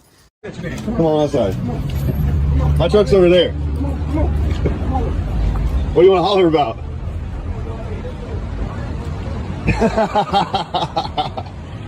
Look at him jumping out. Uh-oh. Come on, crack me. Do something. Come on, do something. I have to say, I do it then. The dude did it. Chud didn't do nothing. Now, Chud would even admit, now this is what you don't see on camera, because black folks, we are intelligent. He knocked the phone out of Chud's hand so the phone can hit the ground, so there's no evidence. So even Chud would admit, once the phone hit the ground, the brother slapped him. but they weren't done with Chud yet. So after Chud gets slapped, the brother then hopped in his car and take off. Chud tries to take out his phone from off the ground and try to like get him. He ain't get no recording of the brother. He ain't get the brother license plate. The brother gone. But they weren't done with Chud yet. No. They weren't done with Chud yet. Because Chud then starts to go on a frantic, manic episode. All type of N-words is flying out. So one of the other brothers here just said, hold on. That's him, right? Walked up on Chud, spat on Chud. Chud is screaming, he spat on me. Chud still ain't do a goddamn thing. And you know why he ain't do a goddamn thing? Because another brother was armed. He had his right to carry on him as well. So Chud understood, you pull out that weapon, you gonna have to use it. And he wasn't ready to use it. Now there's more. Now you gotta perform. Alright. Because they didn't you follow what you want. This guy was talking to me cordially. I was. But you talking about the N-word.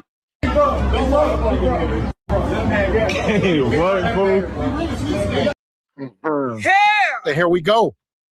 It's strength in numbers. This is why he don't go to the hood. This is as close as it gets. He done got caught up at the wrong gas station at the wrong time.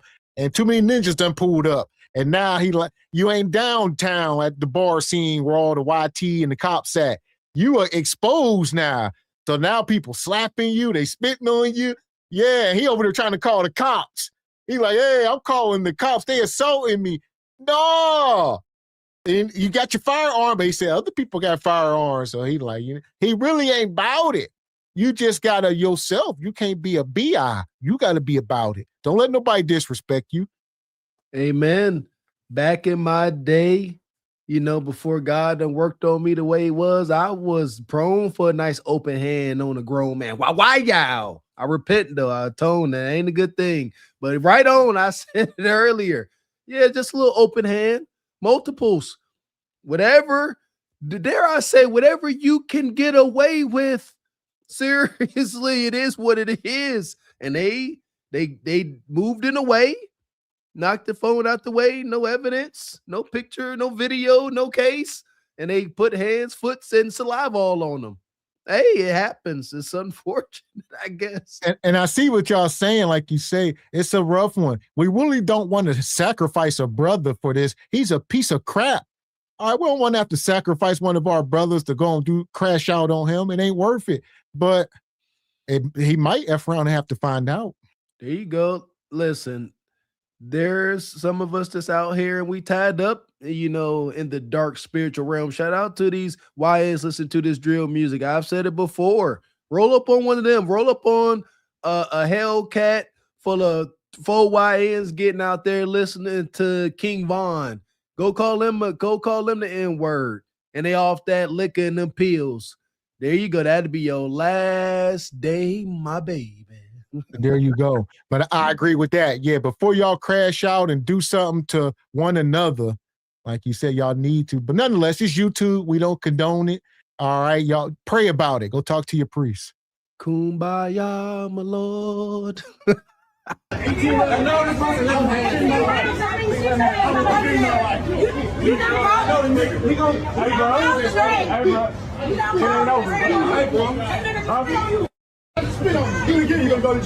The person recorded made sure to turn the camera this way as the brother spat on him. But we know the brother spat on him because the brother said, I just spat on you. Somebody.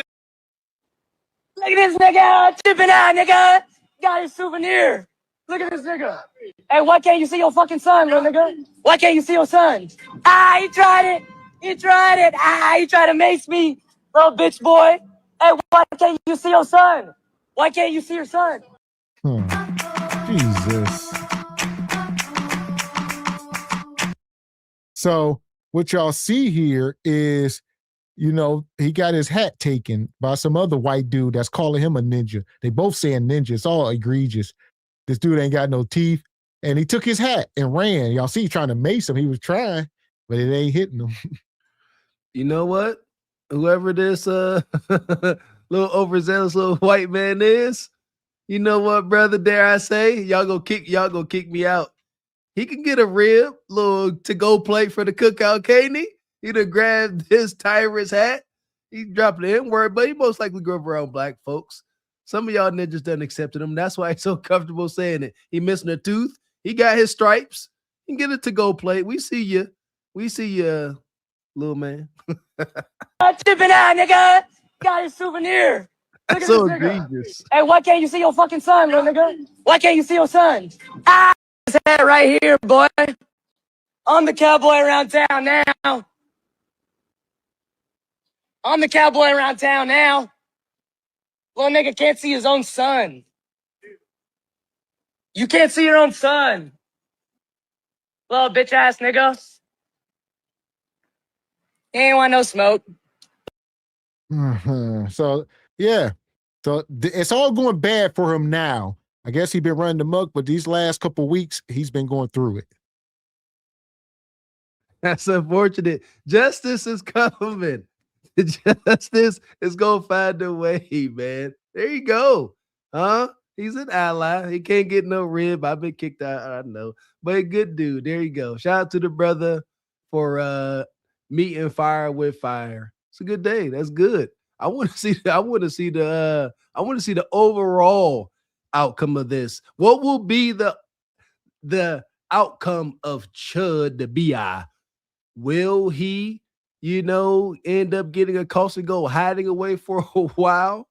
Or will he become more emboldened and more backed up, by this wicked government that's funding his madness? We gonna see. We for sure gonna see.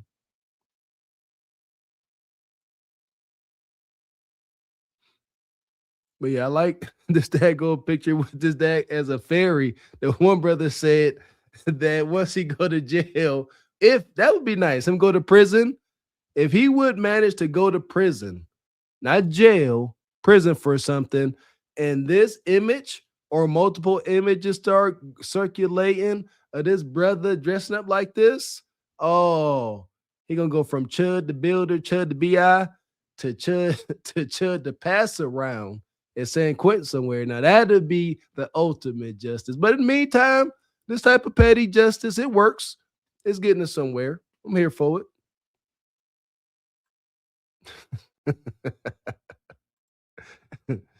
Yeah, there you go. Get a fist bump. Not no rib, not no to-go plate. Y'all rough, man. Dude, Mr. Tooth, shout out to C. Bogan, the brother from the hood. You know he from the hood with that Mr. Frontal boy. Give him some grace. Man, so as far as this Chubb brother, we're gonna put him, we got a place for him. Yeah, hell is hot. Man. Hell is hot. Ain't no water there. Oh, hell is hot. Ain't no water there. No ice, no tea, no lemonade, no Coke, no Sprite, no Gatorade. Oh, hell is hot. Ain't no water there. Hell is hot. Ain't no water there. No ice, no tea, no lemonade, no Coke, no Sprite, no Gatorade. Hell is hot.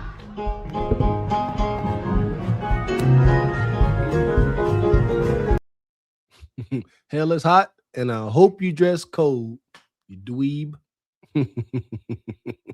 Shout out to Hater University.